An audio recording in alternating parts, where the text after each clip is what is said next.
Hello and welcome to Let's Crack UPSC CSE. My name is Pratik Nayak and I welcome you all on the largest YouTube platform for civil service preparation. नमस्कार दोस्तों, आप सबका स्वागत है let's crack UPSC CSE की channel के ऊपर।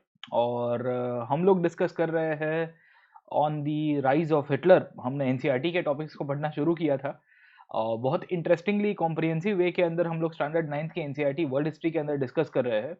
और मैं आपको पढ़ा रहा था कि हिटलर की जो ग्रोथ है वो कैसी होती है, वो सब पॉइंट्स के ऊपर हमने प्रीवियस क्लास के अंदर डिस्कशन किया था।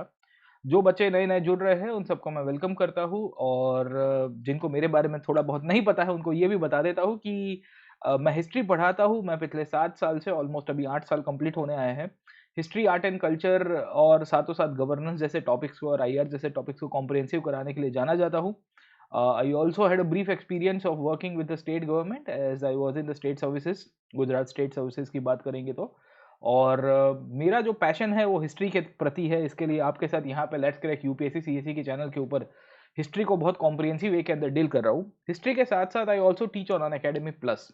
You might be aware about Unacademy plus, India का लार्जेस्ट लर्निंग प्लेटफॉर्म है और ये एक ऐसा प्लेटफॉर्म है जहाँ पे आपको इंडिया के टॉप मोस्ट एजुकेटर्स मिल जाएंगे। ये टॉप मोस्ट एजुकेटर्स आपको अलग अलग सब्जेक्ट्स पढ़ाते हैं। I am also one of the educators who teach on the Unacademy plus platform. मेरे यहाँ पे कॉम्प्रिहेंसिव कोर्सेज चालू रहते हैं। मैं आपको मोस्ट वेलकम करूंगा कि आप हमको ज्वाइन करिए। मैं ज्वाइन करने के लिए आपको क्यों सजेस्ट करूंगा, इंसिस्ट करूंगा, उसके पीछे का कारण ये है कि अनअकैडमी प्लस के ऊपर आपको प्रीलिम्स, मेंस इंक्लूडिंग आपको पूरी की पूरी कॉम्प्रिहेंसिव प्रिपरेशन हो पाएगी। आपको इसके लिए मेरा एक डिस्काउंट कोड यूज करना है, PN live, when you are joining. आपको इसके कारण 10% डिस्काउंट भी हो जाएगा। अभी मैंने पोस्ट इंडिपेंडेंस इंडिया का कोर्स लॉन्च किया हुआ है and I have covered almost around 17 sessions into this post independence India. 2 घंटे के एक सेशन है, मतलब करीबन हम लोग 35 आवर्स के आसपास करेंगे। 34-35 घंटे के बीच में हो जाएगा, 2 से 2.5 घंटे के बीच में वेरी करता है। और इस तरह से कॉम्प्रिहेंसिव कोर्स को डिजाइन किया गया जहां आपको आंसर राइटिंग से लेकर अंडरस्टैंडिंग सब कुछ आपको हेल्प कर पाएगी। प्लस के ऊपर फायदा यही होगा, लाइव क्लासेज होंगे, स्ट्रक्चर्ड कोर्सेज होंगे, लाइव टेस्ट क्वीज होगी, अनलिमिटेड एक्सेस मिलेगा आपको। जितनी बार चाहो उतनी बार आप सेशंस को अटेंड भी कर पाते हो, रिकॉर्डेड और लाइव दोनों साथ। मेरे 2000 से ज्यादा स्लाइड्स आपको अनअकैडमी के ऊपर मिलेंगे। You will get more than 2000 slides जो मटेरियल के रूप में आपको अवेलेबल है कंपाइल्ड, वो आप अटेंड करोगे। उसके सिवाय जितने भी टीचर्स यहाँ पे अनअकैडमी के ऊपर पढ़ाते हैं, एजुकेटर्स जितने भी पढ़ाते हैं, उन सबके कोर्सेज भी आप एक्सेस कर पाओगे। तो 1 सब्सक्रिप्शन है, एक ही बार सब्सक्रिप्शन लेना है आपको और जितने भी कोर्सेज है वो सब अटेंड कर पाओगे। मेरे हिस्ट्री के इतने सारे हैं, पॉलिटी के होंगे, इकोनॉमिक्स के होंगे, बहुत कॉम्प्रिहेंसिव सेशंस होंगे, रिकॉर्डेड आप देख सकते हो, आंसर सॉल्विंग कर सकते हो, अनलिमिटेड टाइम लेक्चर्स को अटेंड कर पाओगे और आपको जहां पे भी आप लेक्चर्स अटेंड करना चाहो वहां आप कर पाओगे साहब। तो इंडिया के टॉप मोस्ट एजुकेटर्स के साथ पढ़ना आपके लिए बहुत फायदे कारक होगा। आपको अनअकैडमी के लिए क्या करना है, आपको लर्निंग ऐप को डाउनलोड करना पड़ेगा फ्रॉम द प्ले स्टोर और द ऐप स्टोर्स। और आपको डाउनलोड करने के बाद you are suppose to choose your goal as UPSC CSE, because I teach in the UPSC CSE category. आप PN लाइव डिस्काउंट कोड कहीं पे भी यूज कर सकते हो, बट मैं आपको सजेस्ट करूंगा कि आप यूपीएससी के प्रिपरेशन करना चाहते हो तो आप हमारे साथ जुड़िए।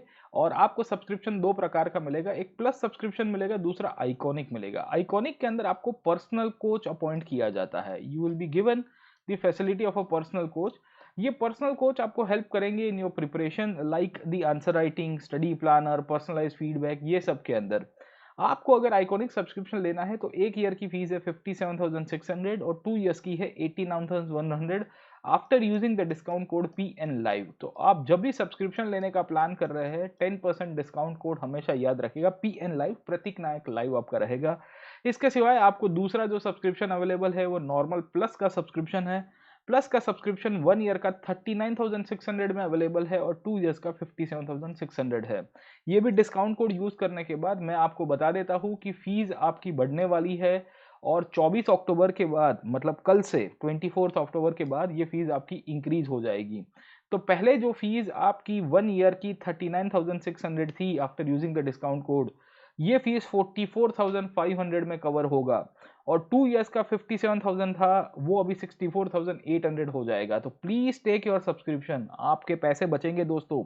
सेव सम मनी, ठीक है। ऐसे भी ऑलरेडी अभी लॉकडाउन के कारण इकोनॉमिक्स जो फाइनेंशियल सिचुएशन है, काफ़ी लोगों को है ना कि फाइनेंशियल क्रंच और ये सब फेस करना पड़ रहा है। तो अगर आप प्रिपरेशन करना चाहते हो तो अच्छी तरह से प्रिपेयर करिए और आज ही सब्सक्रिप्शन ले लीजिएगा। मैं कहूँगा आजकल के अंदर, कल 24 तारीख है, लास्ट डे होगा फीस का, फिर शायद बढ़ने की पूरी शक्यता है। ऑफिशियल अनाउंसमेंट है अनअकैडमी की तरफ से। और सब्सक्रिप्शन लेते वक्त आपको PN लाइव कोड यूज़ करना है। अगर आपको क्लासेस कैसे दिखते हैं अनअकैडमी पे अगर आपको देखना हो तो आप एप्लीकेशन डाउनलोड करके प्रतीक नायक को सर्च करिएगा और वहाँ पे आपको स्पेशल क्लास मिलेंगे। ये स्पेशल क्लास की खासियत ये है कि ये फ्री क्लासेस होते हैं, ठीक है। तो आप जैसे ही एप्लीकेशन डाउनलोड करोगे उसके बाद स्पेशल क्लास के ऊपर क्लिक करोगे तो आपको फ्री क्लासेस का एक्सेस मिलेगा। आपको वो उसके अंदर फीस पे करने की ज़रूरत नहीं है, विदाउट सब्सक्रिप्शन भी आप उसको देख पाओगे। इसके अंदर मैंने हिस्ट्री के बहुत सारे क्लासेस लिए, MCQ सेशंस लिए हुए हैं, डाउट सॉल्विंग सेशंस लिए और बहुत सारी टॉपिक्स इसके अंदर कराई हुई है। तो मैं आपको वेलकम करूंगा कि आप ये क्लासेस को देखिए, फ्री क्लासेस को, बहुत मजा आएगी। क्योंकि ये फ्री क्लासेस के अंदर, स्पेशल क्लासेस में मैंने बहुत कॉम्प्रिहेंसिवली हिस्ट्री को एक्सप्लेन किया हुआ है और उससे आपको सब्सक्रिप्शन के अंदर कैसी तैयारी होती है वो भी आपको आइडिया लग जाएगा, है ना। तो always think about this things. आपको इस प्रकार की, जो आप सब्सक्रिप्शन लोगे तो आपको विंडो दिखेगी, आप यहाँ पे कमेंट कर सकते हो। एक एजुकेटर के रूप में मैं यहाँ पे पढ़ा रहा हूँ और आपकी जो भी कमेंट है उसको मैं हेल्प कर देता हूँ, वहाँ पे ही डाउट सॉल्विंग हो जाता है। चलिए शुरू करते हैं आज का क्लास। हमने प्रीवियस क्लास के अंदर नाजिज्म को पढ़ा था और मैंने आपको नाजी पार्टी की पूरी स्टोरी बताई थी। अगर आपको याद होगा, जब हमने नाजिज्म को पढ़ने की शुरुआत की तो मैंने आपको बताया कि हिटलर कैसे पावर के ऊपर आता है। And in the previous session we have already covered in a very comprehensive way the Hitler's rise to power, है ना। तो हिटलर 1930 से लेके 1945 के पीरियड के बीच में, 1933 से लेकर 1945 के बीच में करीबन 12 साल तक जर्मनी के ऊपर रूल करेगा। और ये 12 साल के पीरियड के अंदर उसने सेकेंड वर्ल्ड वॉर के पीछे पूरी की पूरी जो फोर्सेस थी, अपनी जो ताकतें थी वो लगा दी थी। अब सवाल ये आता है कि हिटलर ने क्यों ये किया था, वाई हिटलर डिड सो, है ना। तो मैंने आपको बताया था कि हिटलर की जो आइडियोलॉजी है वो नाजिज्म के पीछे की आइडियोलॉजी है। और कल के क्लास अगर आपने देखा होगा तो मैंने आपको नाजिज्म की आइडियोलॉजी के जो फीचर्स है वो बहुत डिटेल के अंदर पढ़ा दिए थे, है ना। तो अगर आपको याद होगा previous session, if you are able to recall your previous session, तो मैंने आपको नाजिज्म के बारे में बताया था और मैंने आपको बताया था कि नाजिज्म कैसे इनफैक्ट आइडियोलॉजिकली मानता है कौन सी चीज़ों को।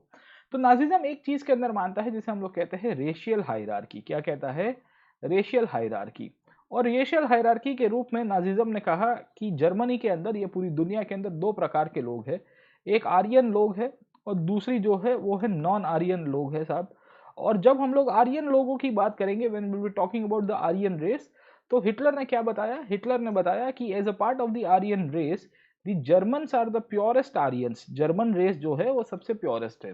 नॉन आर्यंस के अंदर उसने ज्यूज को इंक्लूड किया है। नॉन आर्यंस के अंदर उसने रशियंस को इंक्लूड किया था। नॉन आर्यंस के अंदर उसने पोल्स को इंक्लूड किया था। पोल्स का मतलब है पोलिश पीपल, जो पोलैंड से बिलोंग करते थे। इंक्लूडिंग जिप्सिस को भी उसने बिलोंग किया था।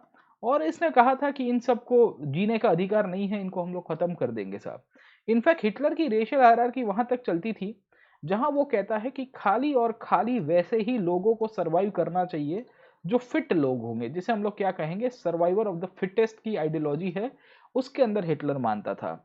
हिटलर वहां तक मानता था और उसका मानना था कि भाई जो थियरी ऑफ नेचुरल सिलेक्शन है जो चार्ल्स डार्विन ने बताई थी, उसके अंतर्गत, जो नेचुरल सिलेक्शन के अंतर्गत उसी लोगों को जीने का अधिकार होना चाहिए जिसको जर्मन स्टेट इनफैक्ट, है ना, कंसीडर करता है। And this is one of the reasons Hitler ने जो अनहेल्दी लोग थे, जो मेंटली और फिजिकली अनफिट हुआ करते थे, मेंटली एंड फिजिकली अनफिट हुआ करते थे, इन सब लोगों को भी कहीं ना कहीं हिटलर ने इनफैक्ट, है ना, परेशान करने की कोशिश की और उनको भी प्रोसिक्यूट किया बहुत बुरी तरह से। ये सब चीज़ों के द्वारा हमको चीज़ें समझ में आ रही है हिटलर ने कैसे लोगों को परेशान किया था रेशियल हायरार्की के द्वारा। दूसरी हिटलर की जो नाजिज्म की आइडियोलॉजी थी, वो कहता है वन पार्टी स्टेट के पर्सपेक्टिव में हमको मानना है और हमारा जो कंट्री है वही पार्टी है, वही सरकार है। वन पार्टी स्टेट के रूप में लीडर को वर्शिप करना बहुत ही इंपॉर्टेंट है और इसी के कारण हिटलर ने अपने आप को टाइटल दिया था फ्यूरर का। अगर आपको याद होगा, वो अपने आप को फ्यूरर कहता था, द लीडर के रूप में या डियर लीडर के रूप में अपने आप को पहचानता था। यही हिटलर नाजिज्म की आइडियोलॉजी को जब प्रोपोगेट करता है तो कहता है कि जर्मन्स के लिए हमको बहुत बड़ा एक पूरा कॉन्टिनेंट करना पड़ेगा और इसके लिए उसने लेबेंसरॉम की आइडियोलॉजी बताई थी। और लेबेंसरॉम के तहत उसने कहा था कि जर्मन रेस सबसे सुपीरियर रेस है, जिसे लिविंग रूम की आइडियोलॉजी के रूप में हम लोग पहचानते हैं। और जर्मन रेस सबसे सुपीरियर है तो उनको एक्सपांशन करना पड़ेगा, उनके लिए पूरा का पूरा साम्राज्य है वो विस्तार करना पड़ेगा, तब जाके जर्मनी को या जर्मन कम्युनिटी के लोग हैं उन सबको रहने की जगह मिल सकती है। यही एक्सपांशन ऑफ टेरिटरी होने के करने के चक्कर में साहब, ठीक है, एक्सपांशन ऑफ टेरिटरी का जो कंसेप्ट था, ये एक्सपांशन ऑफ टेरिटरी करने के चक्कर में हिटलर ने क्या कर दिया साहब, अपना साम्राज्य विस्तरण किया और उसने बेसिकली राइनलैंड को जो जर्मनी और फ्रांस के बीच में जगह थी वो कैप्चर कर दिया। यही हिटलर ने बेसिकली सुडेटन लैंड नाम की जो जगह थी वो बेसिकली छीन ली। यही हिटलर ने over a period of time Austria नाम का जो प्रदेश था वो ले लिया। उसके साथ साथ जेकोस्लोवाकिया करके जो सिटी था, जेकोस्लोवाकिया करके जो कंट्री था वो भी ले लिया एंड फाइनली हिटलर ने पोलैंड के ऊपर आक्रमण किया। जब सितंबर 1939 के अंदर उसने पोलैंड के ऊपर आक्रमण किया, उसके बाद वर्ल्ड वॉर 2 की शुरुआत होती है। तो expansion of territory was a part of Nazism. समझ में आया कि नहीं आया? तो अगर आपको पूछा जाता है कि भाई नाजिज्म किसके अंदर मानता है, तो वो हमेशा मानता है एक्सपेंशन ऑफ टेरिटरी में। क्यों एक्सपेंशन ऑफ टेरिटरी में मानता है? क्योंकि नाजिज्म कहता है कि जर्मन रेस सबसे डोमिनेट है, जर्मन रेस के लिए हमको प्लेस या हमको टेरिटरी बनानी पड़ेगी, क्योंकि जर्मनी के लोगों के लिए रहने के लिए घर बहुत बड़ा होना चाहिए। लिविंग रूम का कंसेप्ट है जिसे हम लोग क्या कहेंगे, लेबेंस रोम का कंसेप्ट साहब, ठीक है ना? तो ये भी मैंने आपको कल के क्लास के अंदर बताया था। और जब हमने रेशियल हायरार्की की बात की थी तो मैंने आपको बताने की कोशिश की थी, रेशियल हायरार्की के तहत उसने बताया था कि जो जर्मन्स है सबसे टॉप मोस्ट रेस है और जो जूइश है सबसे नीचे वाली कम्युनिटी है, सबसे घटिया में घटिया लोग हैं, उनको उसको कंसीडर किया था। और जूइश लोगों को उसने बेसिकली आइसोलेट करके एग्जीक्यूट करने का पूरा जो प्लान था वो हिटलर ने करने की कोशिश की थी। ये आइसोलेशन और एग्जीक्यूशन कैसे हुआ था, तो कल के क्लास के अंदर मैंने आपको बताया था कि 1933 से लेके 1939 का जो पीरियड था, यहाँ पे इनको आइसोलेट किया जाता था, इनको अपने घर से बाहर निकाल दिया जाता था, इनके लिए अलग अलग कानून पास किए गए थे, इनको पॉलिटिकली, इकोनॉमिकली, सोशली समाज व्यवस्था से बाहर निकाल दिया गया। जैसे जैसे समय आगे गया 1939 से लेकर 1941 तक इनको कॉन्सेंट्रेशन कैंप्स के अंदर ढकेला जाता है, इनको गेटोस के अंदर बेसिकली अगर आप देखोगे तो एक जगह के अंदर फिट कर दिया जाता है।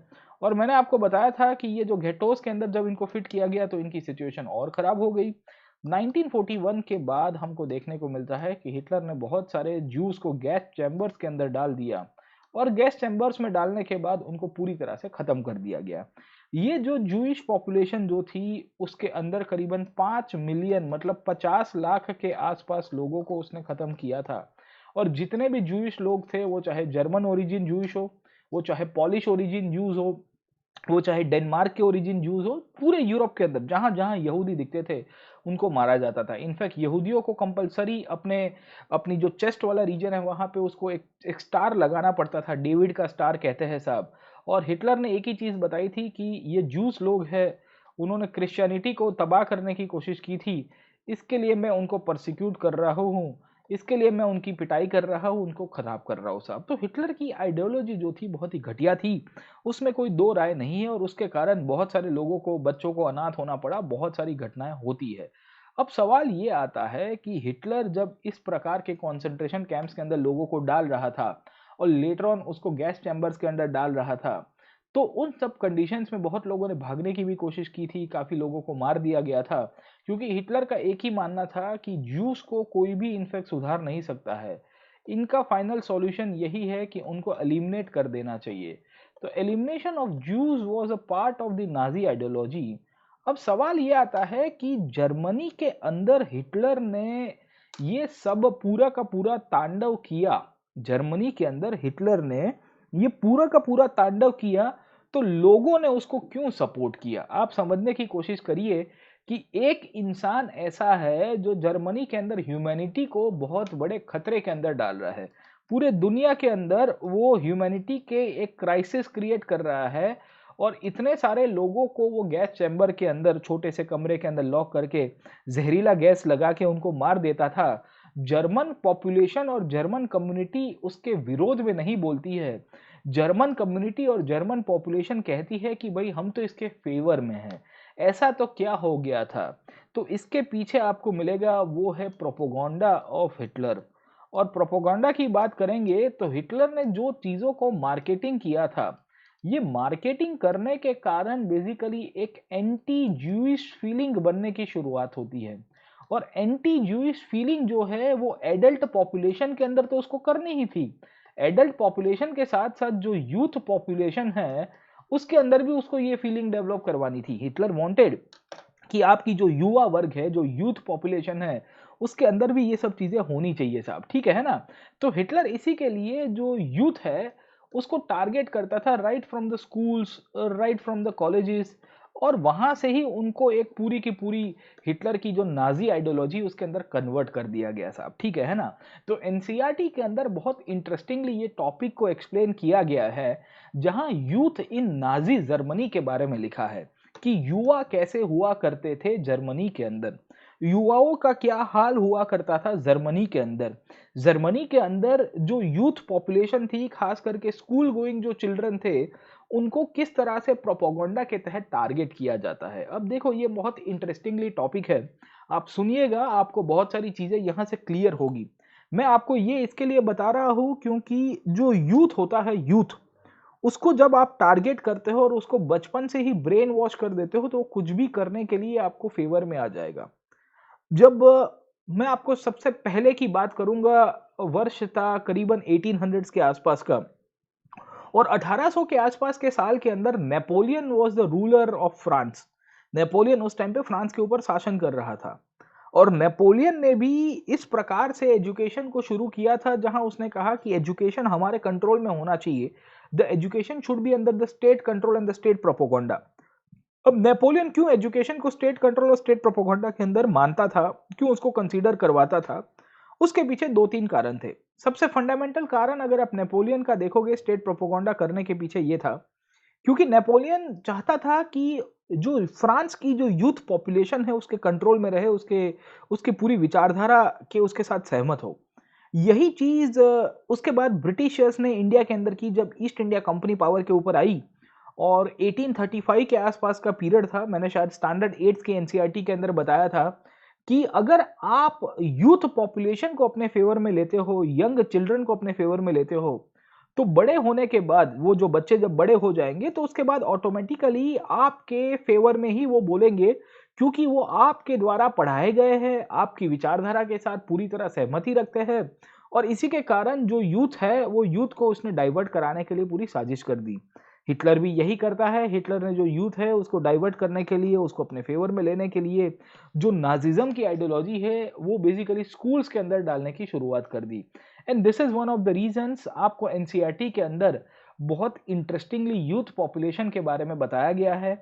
मैं आपको यूथ जो को कैसे इनकलकेट किया गया, यूथ चिल्ड्रन जो बेसिकली छोटे बच्चे थे उनके दिमाग के अंदर कैसे जहर घोला गया, उसके बारे में बताता हूं। याद रखिएगा साहब, अगर आप कोई एक छोटे बच्चे को इंडोक्ट्रिनेट करते हो, if you indoctrinate a child with an ideology, एक बालक है, चलो say for example there is a child जिसका नाम है चंपू, अगर मिस्टर चंपू को आप इंडोक्ट्रिनेट करते हो विद अ पर्टिकुलर आइडियोलॉजी, उसके दिमाग में आपने एक आइडियोलॉजी घुसा दी और उसके दिमाग में आपने हेट डाल दिया, उसके बाद क्या होगा, वो बच्चा बड़ा होके एक पर्टिकुलर आइडियोलॉजी के साथ ही पकड़ के रहेगा और वो इन्फ्लुएंस करेगा अपने आजू बाजू के लोगों को।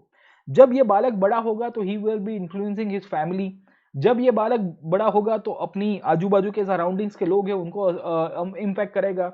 और इसके कारण क्या होता है कि आप जब आइडियोलॉजिकल इंडोक्ट्रिनेशन पूरी तरह से कर देते हो उसके बाद सत्यानाश हो जाएगा। तो यही चीज आपको जर्मनी के अंदर मिलेगी, you will find the same thing in Germany as well, है ना।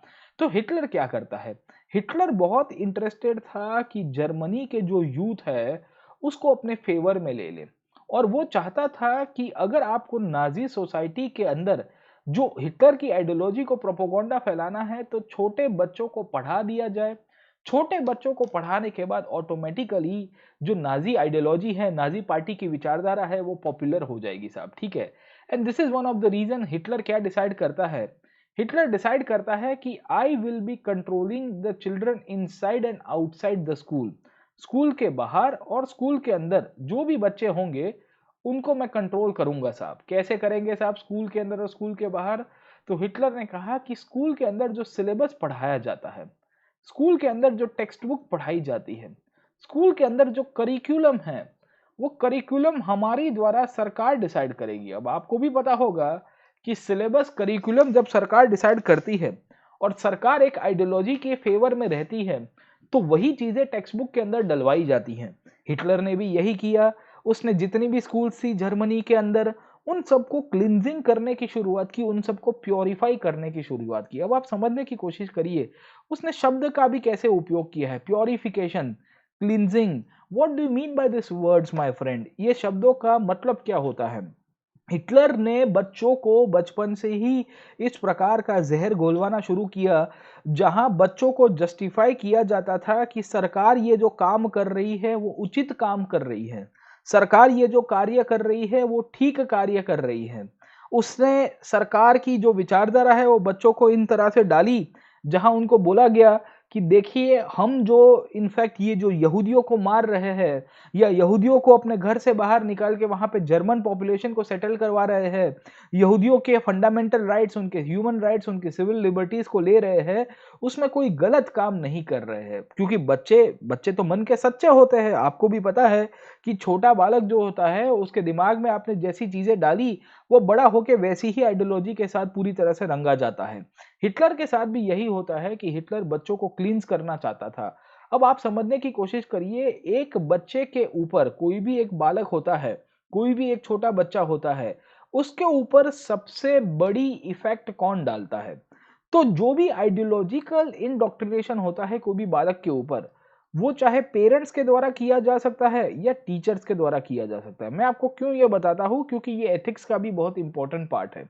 You might be aware about this subject called as GS paper 4, जिसे हम लोग एथिक्स के अंदर पढ़ते हैं।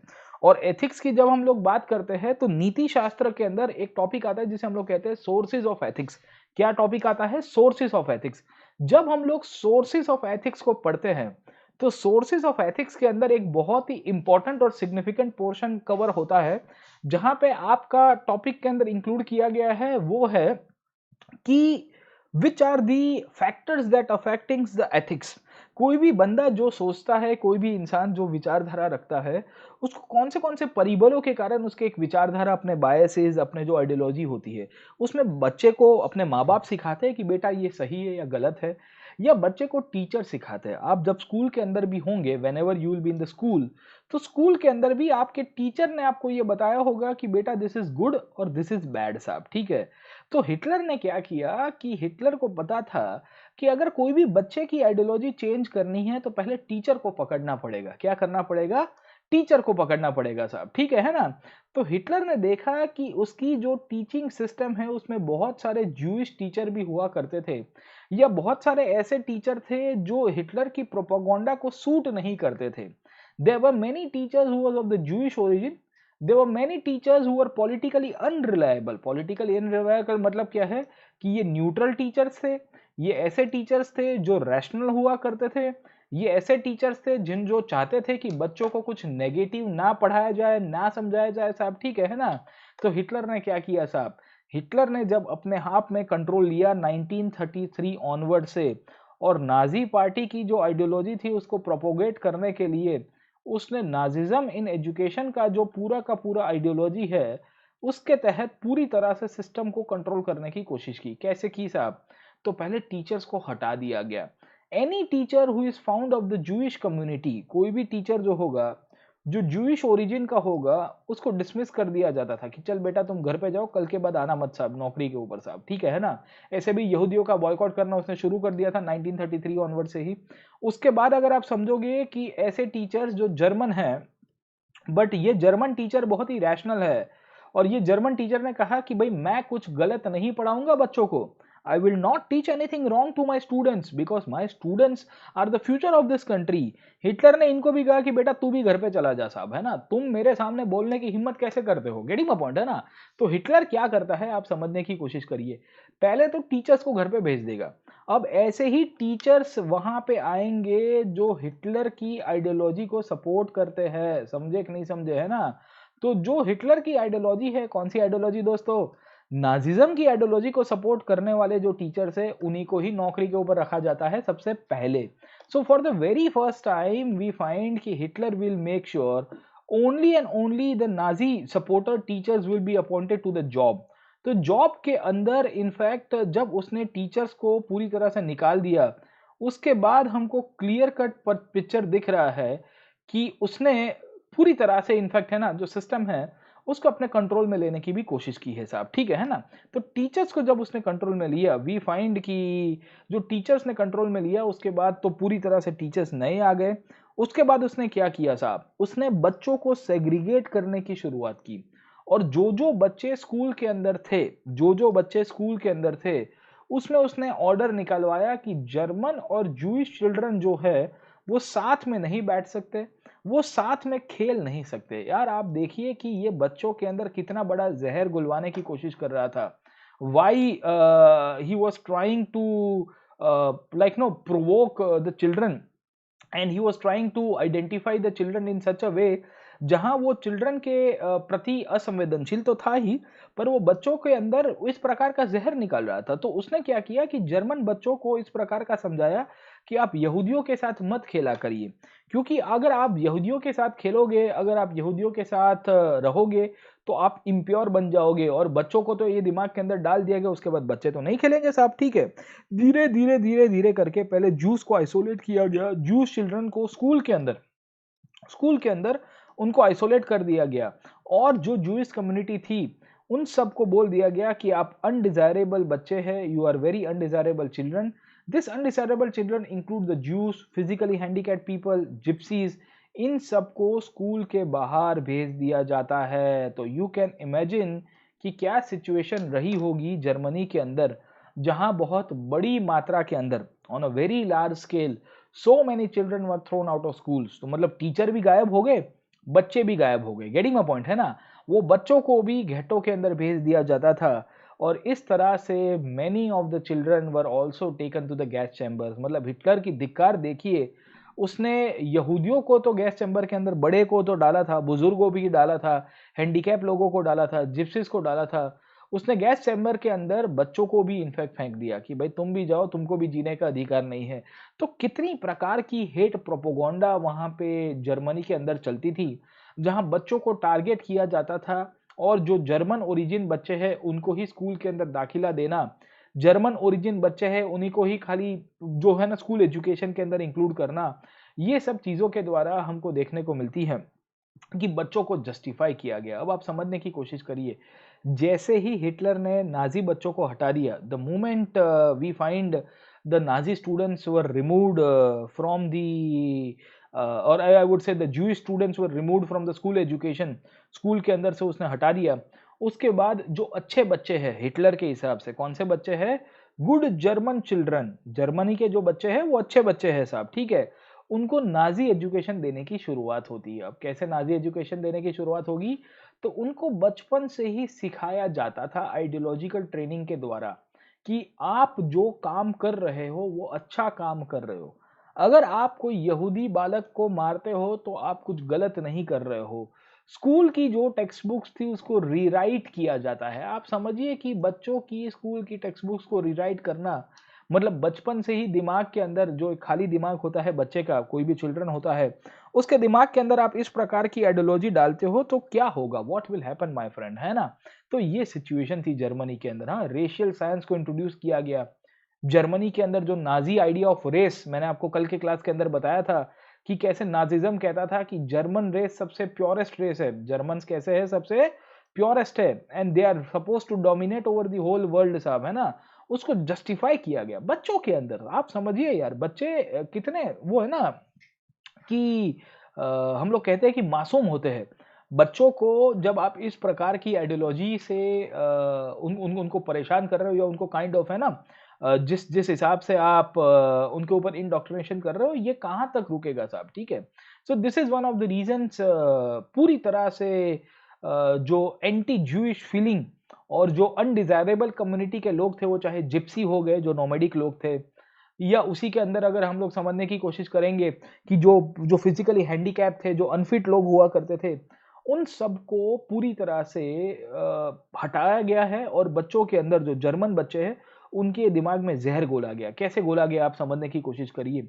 एनसीईआरटी कहती है the stereotypes about the juice were popularised even through the maths classes. आप समझने की कोशिश करिए, गणित के विषय के अंदर आप जूइश लोगों को हेट कराओगे, कैसे कराओगे साहब? एग्जाम्पल के अंदर आप बताओगे कि एक जूइश बंदा है जिसके पास बहुत सारा पैसा है, एक जर्मन बंदा है जिसके पास पैसा नहीं है, और फिर उसके बाद एग्जाम्पल के अंदर आप कंक्लूड करोगे कि जूइश लोग ने बहुत ठगी की है, जूइश लोगों ने बेसिकली गलत तरह से पैसा कमाया और जर्मनी के लोगों से पैसा छीन दिया है, इसके लिए हम उसको मार रहे हैं, ये गलत नहीं हो रहा है। गेटिंग माय पॉइंट, है ना? तो ये सब सिचुएशन के अंदर अगर आप समझने की कोशिश करोगे, तो बच्चों को सिखाया जाता था टेक्स्ट बुक के अंदर कि आपको हमेशा वफादार रहना है। किसके वफादार रहना है? जर्मनी के अंदर वफादार रहना है, आपको नाजी पार्टी में वफादार रहना है, आपको सबमिसिव रहना है, कभी भी हिटलर के सामने प्रश्न नहीं उठाना है, आपको जूइश लोगों को धिक्कार करना है। यार बचपन से ही आप ब्लैंक डाइम के अंदर ये सब चीजें डाल रहे हो, और हिटलर के ऊपर कभी भी आपको क्वेश्चन नहीं करना है। यू कैन इमेजिन कि बच्चों को किताबों के अंदर क्या क्या डाली जाती है बातें साहब, ठीक है? अब आप समझिए, education is a double edge sword, it can be a bane, it can be a boon. शिक्षण एक ऐसी तलवार है जो दो धारी तलवार के रूप में पहचानी जाती है। क्यों दो धारी तलवार है? क्योंकि अगर आपने उसमें अच्छा पढ़ाया, अगर आपने उसमें साइंटिफिक रैशनल एजुकेशन दिया, तो बच्चे का विकास भी वैसा ही होगा। पर यही बच्चों को अगर आपने नेगेटिव चीजें पढ़ा दी, यही बच्चों के दिमाग के अंदर आपने जहर घोल दिया, तो फिर क्या होगा? वो बच्चा बड़ा होके फिर दाना भी बनेगा साहब। ही विल मेक श्योर कि he will be cruel, he will be like a devil person, and he will be hating the other sections of the society, और सोसाइटी के अंदर वो प्रॉब्लम्स क्रिएट करेगा साहब, ठीक है? तो ये पूरी आइडियोलॉजी है। ये आइडियोलॉजी के अंतर्गत नाजी पार्टी ने बच्चों को बहुत टारगेट किया, यूथ को पूरी तरह से टारगेट किया जाता था, और यूथ को इनडायरेक्टली इनफैक्ट, है ना, ये चीजों के रूप में बोला जाता था कि यूथ पॉपुलेशन जो है, जो पूरी तरह से यूथ पॉपुलेशन है, उनको अपने फेवर में लाना है साहब, ठीक है? और हिटलर ने क्या किया, एक तो टेक्स्ट बुक को तो पूरी तरह से इंडोक्ट्रिनेट किया ही, क्योंकि किताबों के अंदर बच्चे पढ़ते थे। उनको प्रैक्टिकल एजुकेशन जो स्पोर्ट्स में दिया जाता था, फिजिकल एजुकेशन, वो स्पोर्ट्स के अंदर भी उसने इस प्रकार की वायलेंस और एग्रेशन को बढ़ाने के लिए वैसी ही गेम खेलवाई। अब बच्चों को दौड़ पकड़ भी खिलवा सकते थे, बच्चों को पकड़ा पकड़ी भी खिलवा सकते थे, पर बच्चों को वैसी गेम खिलाई जाती थी जहां पे उनके अंदर थोड़ी आक्रामकता आए। बच्चों को वैसी गेम खिलाई जाती थी जिसके कारण उनके अंदर हिंसा का स्वभाव पैदा हो। The spirit of violence is nurtured. हाँ, ऐसी गेम्स आती है कि नहीं आती है साहब? अब आप मारा मारी की गेम खिलाओगे, कुश्ती की गेम खिलाओ, चलो कुश्ती तो अभी भी मैं कहूंगा कि थोड़ा उसके पीछे लॉजिक भी है साहब, पर अगर आप मारा मारी की गेम खिलाओगे और आप एक जूइश बच्चों को वहां पे बांध के रखोगे और जर्मन्स को बोलोगे कि आप जाके मारो, ये आपके लिए खेल है साहब, ठीक है? तो जर्मन बच्चों के अंदर क्या दिमाग के अंदर इम्प्रिंट जाएंगी? उनको लगेगा कि हम कोई यहूदी बच्चे को मार रहे हैं, हमने बहुत महान काम किया है साहब, ठीक है ना? तो वी फाइंड कि हिटलर जो है वो छोटे छोटे बच्चों को गेम्स के द्वारा, स्पोर्ट्स के द्वारा, किताबों के द्वारा अपनी आइडियोलॉजी को इंडोक्ट्रिनेट कराता था। तो यू कैन इमेजिन कि how the youth population was targeted. Hitler ने इसी के कारण बेसिकली बॉक्सिंग नाम का स्पोर्ट इंट्रोड्यूस करवाया, और हिटलर ने कहा कि मैं बॉक्सिंग नाम के स्पोर्ट्स के द्वारा बच्चों को पूरी तरह से टारगेट करूंगा और उनको कहूंगा कि आप बॉक्सिंग प्रैक्टिस करिए। जितना बॉक्सिंग प्रैक्टिस करोगे उतना ही आप आयरन हार्टेड बनोगे, जितना बॉक्सिंग प्रैक्टिस करोगे उतने ही आप स्ट्रांग बनोगे और उतने ही मस्कुलाइन आपके अंदर डेवलपमेंट होगा। तो you can see how Hitler was a propagandist by nature, जहां हिटलर मस्कुलिनिटी, स्ट्रॉन्ग स्टेट, अपनी बेसिकली आयरन हार्टेडनेस दर्शाता था। And this is one of the reasons we find, जो भी बच्चे थे वो बच्चों को पूरी तरह से स्पोर्ट्स के अंदर, टेक्स्ट बुक के अंदर अलग अलग प्रकार की आइडियोलॉजी टीचर्स के द्वारा छोटे मोटे एग्जाम्पल्स देना, वो चाहे मैथ्स के अंदर हो, इंग्लिश के अंदर हो, सोशल साइंसेस के अंदर हो, सब जगह। और साइंस तो पूरी तरह से कंट्रोल करके रखा था, क्योंकि साइंस के अंदर उसने जो ओरिजिन, जो हमारी थियरी ऑफ सिलेक्शन है साहब, नेचुरल सिलेक्शन, चार्ल्स डार्विन ने या हर्बर्ट स्पेंसर ने जो कही थी, उसके बेसिस के ऊपर जस्टिफाई कर दिया कि देखो हमारे तो साइंटिस्ट भी यही कहते हैं कि वही लोग सरवाइव करेंगे जो फिटेस्ट होंगे। तो जर्मनी के अंदर हर एक बच्चे को फिट रहना है, उसने नारा दे दिया साहब, ठीक है? और फिटनेस के रूप में उसने यहूदियों को कहा कि ये अनफिट लोग हैं, ये राज करने के लायक नहीं है, इनका कोई एग्जिस्टेंस नहीं हो सकता साहब, ठीक है? तो ये सब सिचुएशन है, ये सब सिचुएशन है जहां पे हमको देखने को मिलता है कि हिटलर जो है वो हिटलर पूर्ण रूप से, पूरी तरह से अगर आप समझने की कोशिश करोगे, सिस्टम को कंट्रोल करने की कोशिश करेगा। इनफैक्ट जर्मनी के अंदर उसने छोटे मोटे यूथ ऑर्गेनाइजेशंस बनाए। अब जैसे अगर आपको पता होगा भारत के अंदर स्काउट्स एंड गाइड्स चलता है। या एक समय के ऊपर इनफैक्ट जब इंडियन नेशनल मूवमेंट चल रहा था तो भारत के लोगों ने अपने खुद के स्काउट्स की शुरुआत की थी। हिटलर ने भी बेसिकली एक स्काउट बनाया जिसका नाम था हिटलर यूथ। क्या नाम था? हिटलर यूथ, याद रखेगा। हिटलर यूथ एक ऐसी बॉडी हुआ करती थी जिसके द्वारा हिटलर यूथ एक ऐसी बॉडी हुआ करती थी जिसके द्वारा हिटलर ने पूरी तरह से जर्मनी के अंदर जो बच्चे हुआ करते थे उनको अपने फेवर में लाने की कोशिश की। उनको बोला गया कि आपको इस तरह से इनफैक्ट इंडोक्ट्रिनेट करना है, और जितने भी यूथ हुआ करते थे उन सबको जर्मनी के अंदर जो नाजी पार्टी की विचारधारा है उसके अंदर पॉपुलराइज कराया गया। तो उन सबको जोड़ा जाता था, और जितने छोटे बच्चे थे 14 साल की कम की उम्र के थे उनको एक और ऑर्गेनाइजेशन के अंदर जोड़ा जाता था जिसका नाम था जंग वॉल्क। याद रखेगा इसको साहब, ठीक है। ये जंग वॉल्क एक बेसिकली ऐसा यूथ ग्रुप था जहां 14 साल के कम के उम्र के बच्चों को वहां पे ट्रेनिंग दी जाती थी और उनको ब्रेन वॉश किया जाता था। तो you can see how Hitler's propaganda hit the whole world. Hitler की जो षड्यंत्र थी, हिटलर की जो प्रोपोगंडा थी वो पूरी दुनिया को कैसे इम्पैक्ट कर रही है, पूरी दुनिया को कैसे चैलेंज कर रही है, और जर्मनी के अंदर तो पूरी तरह से बच्चों को उसने इंडोक्ट्रेट कर दिया। अब आप समझने की कोशिश करिए, ये बहुत इंटरेस्टिंगली दो फोटोग्राफ दिए गए हैं। If you can C over here, ये फोटोग्राफ के अंदर आपको दो तीन चीजें दिख रही है। अगर आपको यहाँ पे दिख रहा होगा, मैं थोड़ा जूम इन कर देता हूँ so that it becomes easy. यहाँ पे एक क्लासरूम का सीन दिखाया गया है। If you can C over here, यहाँ पे अगर आप देख रहे हो तो क्लासरूम का एक सीन दिखाया गया है, और क्लासरूम के सीन के अंदर क्या लिखा है? What has been explained in the classroom साहब, ठीक है।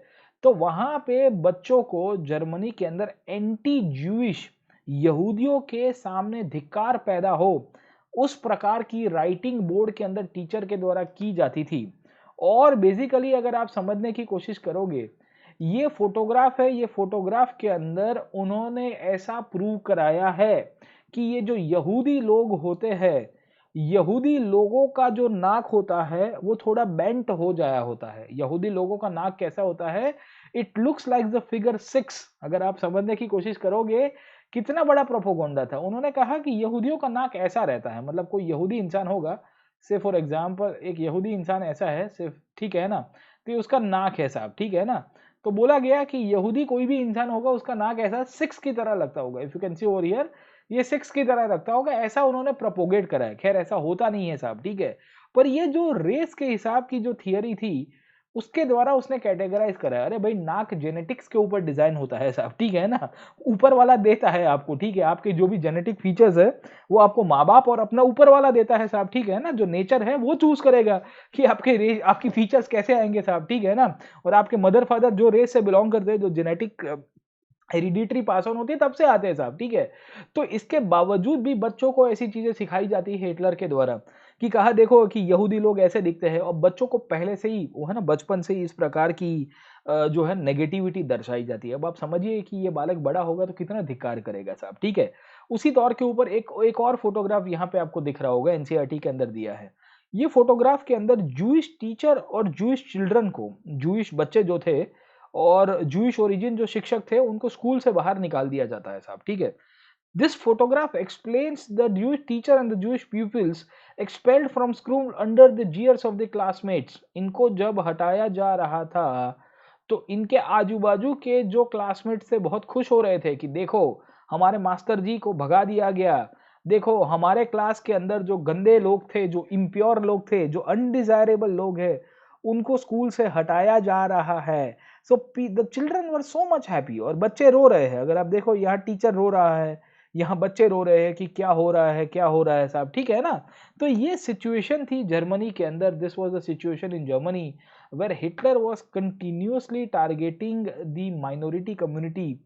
जो जूइश कम्युनिटी हुआ करती थी उनको टारगेट किया जाता है by Hitler right from the school itself. और स्कूल के द्वारा उसने जो नाजी पॉपुलेशन है, जो यूथ पॉपुलेशन है, उसको पूरी तरह से उसने टारगेट कर दिया। अब आप समझने की कोशिश करिए, कोई भी यूथ होगा जो बिलो 10 होगा या बिलो 14 होगा, उसको जुंग वॉल्क के अंदर एनरोल करना है। Jung walk was a body जहां पे छोटे बच्चों को, अगर आप 14 साल की कम के उम्र के होंगे, उनको एनरोल करना है। वहां पे उनका आइडियोलॉजिकल इंडोक्ट्रिनेशन होगा। अबाउ 14 कोई भी बच्चा होगा, if any children is about 14, उसको हिटलर यूथ के अंदर जोड़ने के लिए आदेश दिया जाता था।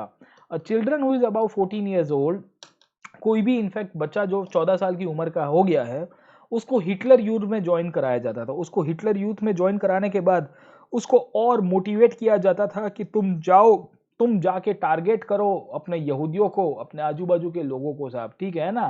तो यू कैन इमेजिन कि क्या सिचुएशन हुआ करती थी।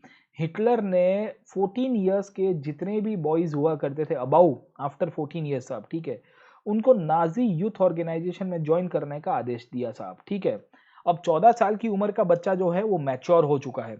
14 इयर्स का कोई भी बालक होता है तब तक उसके अंदर मैच्योरिटी आ जाती है, उसके अंदर सोचने की एक क्षमता आ जाती है, उसको समझ में आ जाता है कि अब कैसे वो है ना कि काइंड ऑफ हम लोग कह सकते हैं कि डिसाइड करना है। उसके अंदर आजू बाजू के सोसाइटी के अंदर क्या चल रहा है वो सब देखने की अब सूझबूझ आ जाती है, क्योंकि 14-15 साल तक क्या है कि आपका थोड़ा मेंटल डेवलपमेंट भी हो जाता है, फिजिकल डेवलपमेंट भी हो जाता है साहब, ठीक है। नो डाउट बच्चों के अंदर ऑटोनॉमी नहीं आती, क्योंकि फाइनेंशियली तो अभी भी अपने पेरेंट्स के ऊपर डिपेंडेंट होंगे, पर यही बच्चों को इसने इंडोक्ट्रिनेट किया, क्योंकि 14 ईयर्स के बाद रिजिडिटी भी बहुत आती है, और 14 ईयर्स से ही उनके अंदर एक काइंड ऑफ है ना मिलिट्री नेशनलिज्म, जिसे हम लोग काइंड ऑफ कहते हैं जिंगोइज्म, जो है वो भराई जाती है। ये जिंगोइज्म की जो आइडियोलॉजी है बाय द ईयर ऑफ 14 साहब, ठीक है ना, जिंगोइज्म की जो आइडियोलॉजी है उसके कारण जर्मनी के अंदर उसने बहुत लोगों को इंडोक्ट्रिनेट कर दिया साहब। उनको बोला जाता था कि आपको युद्ध करना है, you are suppose to fight साहब। आप अगर किसी के सामने हिंसा कर रहे हो तो गलत नहीं कर रहे हो। अगर आप लोकशाही को धिक्कारते हो तो कुछ गलत नहीं कर रहे हो, क्योंकि लोकशाही हमारे लायक है ही नहीं साहब। जूस, कम्युनिस्ट, जिप्सी, जितने भी लोग हैं जो नॉन जर्मन और नॉन आर्यन रेस के लोग हैं, ये सब अनडिजायरेबल लोग हैं। This are all people who are undesirable. Undesirable मतलब ये लोग लायक ही नहीं है हमारे यहाँ रहने के लिए। तो you can see and you can understand कि how Hitler used to run his propaganda. Hitler कैसे अपना प्रोपेगेंडा चलाता था, जिसके द्वारा जो जर्मनी के अंदर जो यूथ पॉपुलेशन थी, जो युवा वर्ग था, उसको पूरी तरह से उसने इंडोक्ट्रिनेट कराया। जो यूथ पॉपुलेशन थी उसको पूरी तरह से उसने टारगेट करवाया, और यूथ को कहा कि आपको ये नहीं करना है। अगर आप चाहते हो तो आपको युद्ध करने के लिए तैयारी करनी होगी, तो आप समझने की कोशिश करिए। 0 to 14 ईयर्स के जो चिल्ड्रन थे उनको छोटी स्कूल्स के अंदर, जुंग वॉल के अंदर ट्रेनिंग दी जाती थी साहब। 14 के ऊपर की एज होती है साहब, 14 से लेके 18 तक का पीरियड उनको हिटलर यूथ में ज्वाइन कराया गया। और 14 से 18 तक आते आते बच्चे मैच्योर हो जाते हैं, बच्चों के अंदर क्षमता हो जाती है, उनका आइडियोलॉजिकल और फिजिकल जो डेवलपमेंट है वो पूरी तरह से सेट हो जाता है। अब 18 साल का कोई भी युवक होता है एडल्ट हो जाता है, हम भी कहते हैं, साइंस भी कहता है साहब, कानून भी कहता है साहब, ठीक है। 18 ईयर्स तक आते आते जितने भी बच्चे होते हैं, बॉयज खास करके, उनको लेबर सर्विस ज्वाइन करनी थी। Now they are suppose to work for the country. Everyone was suppose to work for the country. In fact Hitler जो था उसने कॉन्स्क्रिप्शन को इंट्रोड्यूस कराया था जर्मनी के अंदर। अब what do you mean by the word conscription? इसका मतलब क्या होता है दोस्तों, आप मुझे बताइए कॉन्स्क्रिप्शन का मतलब क्या होता है। कॉन्स्क्रिप्शन का मतलब ये होता है कि you are suppose to enrol yourself in the armed forces. Compulsory military training आपको लेनी है, और कंपलसरी आपको 2-3-4 साल के अंदर आर्मी के अंदर काम करना है। गेटिंग माय पॉइंट है ना। तो वी फाइंड कि जब कोई भी यूथ था, आप समझने की कोशिश करिए हिटलर ने यूथ को कैसे टारगेट किया था, उसको मैं आपको बता रहा था। तो यूथ को हिटलर ने अलग अलग फेजेस में टारगेट किया। जब हम लोग यूथ का पूरी की पूरी आइडियोलॉजिकल डॉक्ट्रिन देखते हैं, तो 0 से लेके 14 ईयर्स तक की जो आपकी एज है, उनको बेसिकली स्कूल्स के अंदर मैंने आपको बताया टेक्स्ट बुक के अंदर जो ट्रेनिंग दी जाती थी, स्पोर्ट्स जो था उसके द्वारा, और टीचर्स के द्वारा उसने टारगेट कराया। और उनको कहा गया कि आपको एक ऑर्गेनाइजेशन में एनरोल होना है जिसका नाम है जुंग वोल्क। कौन सा है? जुंग वोल्क। Getting my point? याद रहेगा आपको साहब, ये पॉइंट हो गया। 14 से 18 साल की उम्र जो थी, जो भी बालकों के अंदर, जो भी बच्चों के अंदर 14 से 18 ईयर्स, उनको बेसिकली हिटलर यूथ के अंदर ज्वाइन कराया गया। और Hitler youth was the main organisation जहां पे इनको फिजिकल ट्रेनिंग दी गई। इनको कहा गया कि अब आपको युद्ध करने के लिए तैयारी करनी है। आपको आइडियोलॉजिकली पूरी तरह से ब्रेन वॉश कर दिया गया साहब, आइडियोलॉजिकल ब्रेन वॉशिंग साहब। पूरी तरह से बच्चों को बोल दिया गया कि आप यहूदियों को धिक्कारे साहब, आप कम्युनिस्ट लोगों को धिक्कारे। कम्युनिस्ट पार्टी उस टाइम पे पॉपुलर हो रही थी बाय द वे साहब, ठीक है। पूरी तरह से हिटलर जो है वो जर्मनी के अंदर यूथ को टारगेट किया जा रहा है, एक से एक चीजों के लिए टारगेट किया जा रहा है, किसी को नहीं बख्श रहा है। यही हिटलर जब आगे चलता है, as and when the time progresses, 18 years तक आते आते बच्चों को कहा जाता था कि आपको अब लेबर सर्विस में ज्वाइन करना है, आपको नेशन को कंट्रीब्यूट करना पड़ेगा। और ये नेशन को कैसे कंट्रीब्यूट करोगे? आप बेसिकली ज्वाइन करोगे by joining the military and the armed forces, या आप नाजी पार्टी के अंदर सदस्य बनना पड़ेगा। और नाजी ऑर्गेनाइजेशन के अंदर आपको जो भी काम मिलेगा, नाजी ऑर्गेनाइजेशन के अंदर आपको जो भी काम मिलेगा वो सब आपको करना पड़ेगा। तो यू कैन इमेजिन कि 18 साल के बाद जो भी बालक होगा, 18 साल के बाद जो भी बच्चा होगा, उसका किस तरह से इंडोक्ट्रिनेशन, किस तरह से उसका ब्रेन वॉशिंग करवा दिया गया है, कुछ बाकी नहीं रहता है साहब, ठीक है ना। तो हिटलर ने जो पूरी की पूरी आइडियोलॉजिकल गेम खेली थी, जिसे हम लोग हिटलर यूथ के रूप में पहचानते हैं, हिटलर ने जो पूरी की पूरी आइडियोलॉजिकल गेम खेली थी जिसे हम लोग हिटलर यूथ के रूप में पहचानते हैं, उसके द्वारा हिटलर ने पूर्ण रूप से बच्चों को टारगेट किया। और बच्चों को टारगेट इस तरह से किया जहां कुछ भी बाकी नहीं रखा जाता है साहब, ठीक है। So they are suppose to serve the armed forces, enter one of the Nazi organisation. The youth league of Nazi was founded in the year 1922। 4 year it was later it was named Hitler youth, मैंने आपको बताया उसके बारे में। और उसका target यही था कि हिटलर के अंदर जितने भी यूथ कम्युनिटी है उसको नाजी कंट्रोल में लेके आना चाहिए, और बाकी जितने भी यूथ ऑर्गेनाइजेशन थे उनको अबॉलिश कर दिया और एक ही ऑर्गेनाइजेशन रखा, दैट इज हिटलर यूथ। तो हिटलर की पॉपुलैरिटी बढ़ेगी कि नहीं बढ़ेगी साहब? धीरे धीरे धीरे धीरे अगर आप समझने की कोशिश करोगे, हिटलर की पॉपुलैरिटी बढ़ती है। एंड वी फाइंड एनसीईआरटी ने बहुत इंटरेस्टिंगली यहाँ पे क्वेश्चन पूछा है। एनसीईआरटी कहती है हमको कि अगर आप एक स्टूडेंट होते और स्टूडेंट के रूप में अगर आप क्लासरूम के अंदर बैठे हो जहां पे आपको इस प्रकार की बातें समझाई जाती है एक टीचर के द्वारा, तो आपके अंदर कैसी फीलिंग आती, खास करके ज्यूस के प्रति? what kind of feeling that would have been developed under you towards the Jewish community? क्योंकि Jewish लोग ही मेन थे ना साहब, तो उनके सामने आपको कैसी फीलिंग आती साहब, ठीक है ना। Have you ever thought of stereotypes of other communities that people around you believe in साहब, ठीक है। आपने दूसरों के बारे में सोचा है? हैव दे अक्वायर्ड देम साहब, ठीक है। तो ये सब पॉइंट से हमको बहुत क्लियर कट चीजें समझ में आ रही है कि हिटलर जो है वो कैसे सोचता था, हिटलर की जो आइडियोलॉजी थी वो कैसे चलती है साहब, ठीक है ना। तो this is one of the reasons, Hitler के अंदर जो नाजी आइडियोलॉजी के लोग थे उनको लेके बहुत सारे ऑथर्स ने लिखा है। और ये जो लिखने वाले ऑथर थे उसमें आपको एक डब्ल्यू शिरर करके ऑथर मिलेंगे, जिन्होंने आइडियोलॉजिकली पर्सपेक्टिव से जब हम लोग बात करेंगे तो उन्होंने लिखा है, अगर आप समझने की कोशिश करोगे वो क्या लिखते हैं। वो लिखते हैं कि if you can C over here, all the boys between the age of 6 and 10 went through preliminary training in the Nazi ideology। 6 से 10 साल की उम्र वाले, 6 साल की उम्र वाले, at the end of the training they had to take the following oath of loyalty to Hitler। मतलब वो 10 साल की उम्र में ही बच्चे को है ना पूरी तरह से ब्रेन वॉश कर देते थे। क्या लिखते हैं? In the presence of the blood banner which represents our Fuhrer, Fuhrer का मतलब लीडर, हिटलर की बात कर रहे हैं। I swear to devote all my energies and my strength to the saviour of our country Adolf Hitler.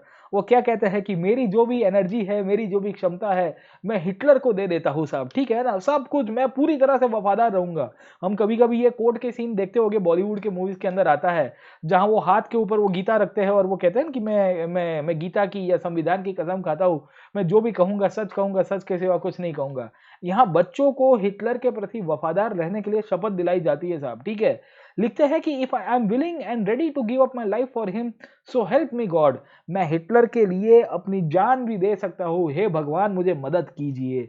You can imagine किस तरह से छोटे छोटे बच्चों को इन्होंने इंडोक्ट्रिनेट किया था, किस तरह से बच्चों के अंदर इस प्रकार की आइडियोलॉजी उसने फैलाई थी, जहां नाजिज्म जो है, नाजिज्म बहुत ही धिक्कार पैदा करेगा।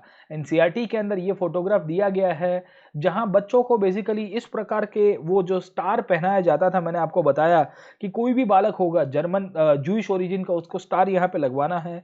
और एक फोटोग्राफ दिया गया है कि किस तरह से बच्चों को भी इन्होंने गैस चैम्बर के अंदर भेज दिया। हिटलर ने ना बड़ों को छोड़ा ना बच्चों को छोड़ा। कुछ कुछ बच्चे इनमें से बच जाते हैं और वो बच्चे फिर जर्मनी से, पोलैंड से भाग जाएंगे, उनको बोट में बिठा के इंडिया लाया जाएगा। मैंने आपको कल के क्लास के अंदर दिग्विजय सिंह जी महाराज के बारे में बताया था और मैंने आपको समझाने की कोशिश की थी कि कैसे दिग्विजय सिंह जी महाराज यहाँ गुजरात के अंदर जामनगर के अंदर इनफैक्ट शुरुआत करेंगे। बहुत इंटरेस्टिंग बात थी, but we have discuss on this point. मैंने आपको कल के क्लास के अंदर बताने की कोशिश की थी साहब, ठीक है ना। इसके सिवाय हिटलर इनफैक्ट किस किस चीज़ों के ऊपर बात करता है, तो यहाँ पे अगर आप समझने की कोशिश करोगे तो एनसीईआरटी में एक और पैराग्राफ दिया गया है। रॉबर्ट ले नाम के एक इंसान थे, कोई इनके हेड हुआ करते थे जर्मन लेबर के, उन्होंने इसके बारे में बताया है। We start when the child is 3 years old, मतलब 3 साल का बच्चा होता है तब से इन्होंने दिमाग के अंदर डालना शुरू कर दिया साहब। As soon as he even starts to thinking he is given little flag to wave. आप समझने की कोशिश करिए, 3 साल के बच्चे को झंडा हाथ में दे दिया जाता है, कहता है कि भाई नाजी पार्टी का झंडा है, इसको तुमको वर्शिप करना है साहब, ठीक है। अब आप समझने की कोशिश करिए, ये बच्चा अभी तक तो स्कूल में भी नहीं गया होगा, हाँ ठीक है। This child wouldn't have gone to school itself साहब, वो स्कूल में भी नहीं गया, उसके पहले उसको इंडोक्ट्रिनेट कर दिया गया था। उसकी मदर फादर को, सब लोग को बोला जाता था कि देखो हिटलर तुम्हारा मसीहा है, हिटलर तुमको आगे लेके आया है, तुमको हिटलर को वर्शिप करना है। तो यू कैन इमेजिन कि ये कैसे चल रहा था साहब, ठीक है ना। तो एनसीईआरटी में ये फोटोग्राफ दिया है, a German blooded infant with his mother being brought from the occupied Europe to annex Poland for settlement साहब, ठीक है ना। तो उसके हाथ में ये जर्मनी का फ्लैग दे दिया जाता है कि देखो देखो तुम्हारे लिए भला किया जा रहा है साहब, ठीक है। अब ये क्या कहता है, जर्मनी के लोगों के अंदर जो प्रोपोगंडा था वो कैसे चलता है, इसके बारे में क्या लिखा गया एनसीईआरटी में, आप समझने की कोशिश करिए। As soon as he even starts to think he is given a little flag to wave, उसको बोल दिया जाता है, झंडा दे दिया है। देन कम्स द स्कूल, फिर स्कूल में भेजा जाता है। The Hitler youth and the military services, मतलब बचपन से ही बच्चा पैदा होता है, तब से लेके अगर आप समझने की कोशिश करोगे तो जर्मनी के अंदर जो गवर्नमेंट ऑर्गेनाइजेशन थे, नाजी पार्टी के ऑर्गेनाइजेशंस थे, उन सब ने जो प्रोपोगंडा फैलाया, उन सब ने जो पूरी तरह से लोगों को ब्रेन वॉश किया, उन सब ने बेसिकली हर छोटे से छोटे बच्चों को इंडोक्ट्रिनेट किया। जहां जो बच्चा बड़ा होके आखिर के अंदर इनफैक्ट वो मर नहीं जाएगा बड़ा एडल्ट होके, तब तक उसके दिमाग में ये anti Jewish, anti communist, anti gypsies and pro Hitler and pro Nazi party ideology को इन्होंने फैलाया। ये जो सिचुएशन जर्मनी के अंदर पैदा होती है दोस्तों, वो देख के हमको समझ में आता है कि हिटलर कितना बड़ा रेसिस्ट हुआ करता था। हिटलर उन्हीं बच्चों को वेलकम करता था, उन्हीं बच्चों को इनफैक्ट स्वीकारता था जहां हिटलर को लगता था कि ये डिजायरेबल लोग हैं। डिजायरेबल लोगों का मतलब क्या है कि ये जर्मन रेस के बच्चे हैं, ये जर्मन रेस के बच्चे हैं तो इनको हम लोग ग्रो कराएंगे, ये इन लोग को हम लोग अच्छी से अच्छी फैसिलिटी देंगे। जूइश बच्चों को कुछ नहीं दिया जाता था। तो you can see how the Jewish population and how the other races in Germany were targeted by the, I would say, the German साहब, ठीक है ना, बाय दी हिटलर साहब, है ना। तो इस तरह से आपको नाजी पार्टी के अंदर यूथ का रोल समझ में आ गया। तो आपको पूछा जा सकता है, they can ask you a question, और क्वेश्चन क्या पूछेगा वो भी मैं आपको अभी से ही बता देता हूँ। The fundamental question that can be ask from this topic, वो आपको यही पूछेगा कि discuss discuss how Nazism was able to propagate, याद रखेगा, how Nazism was able to propagate their ideology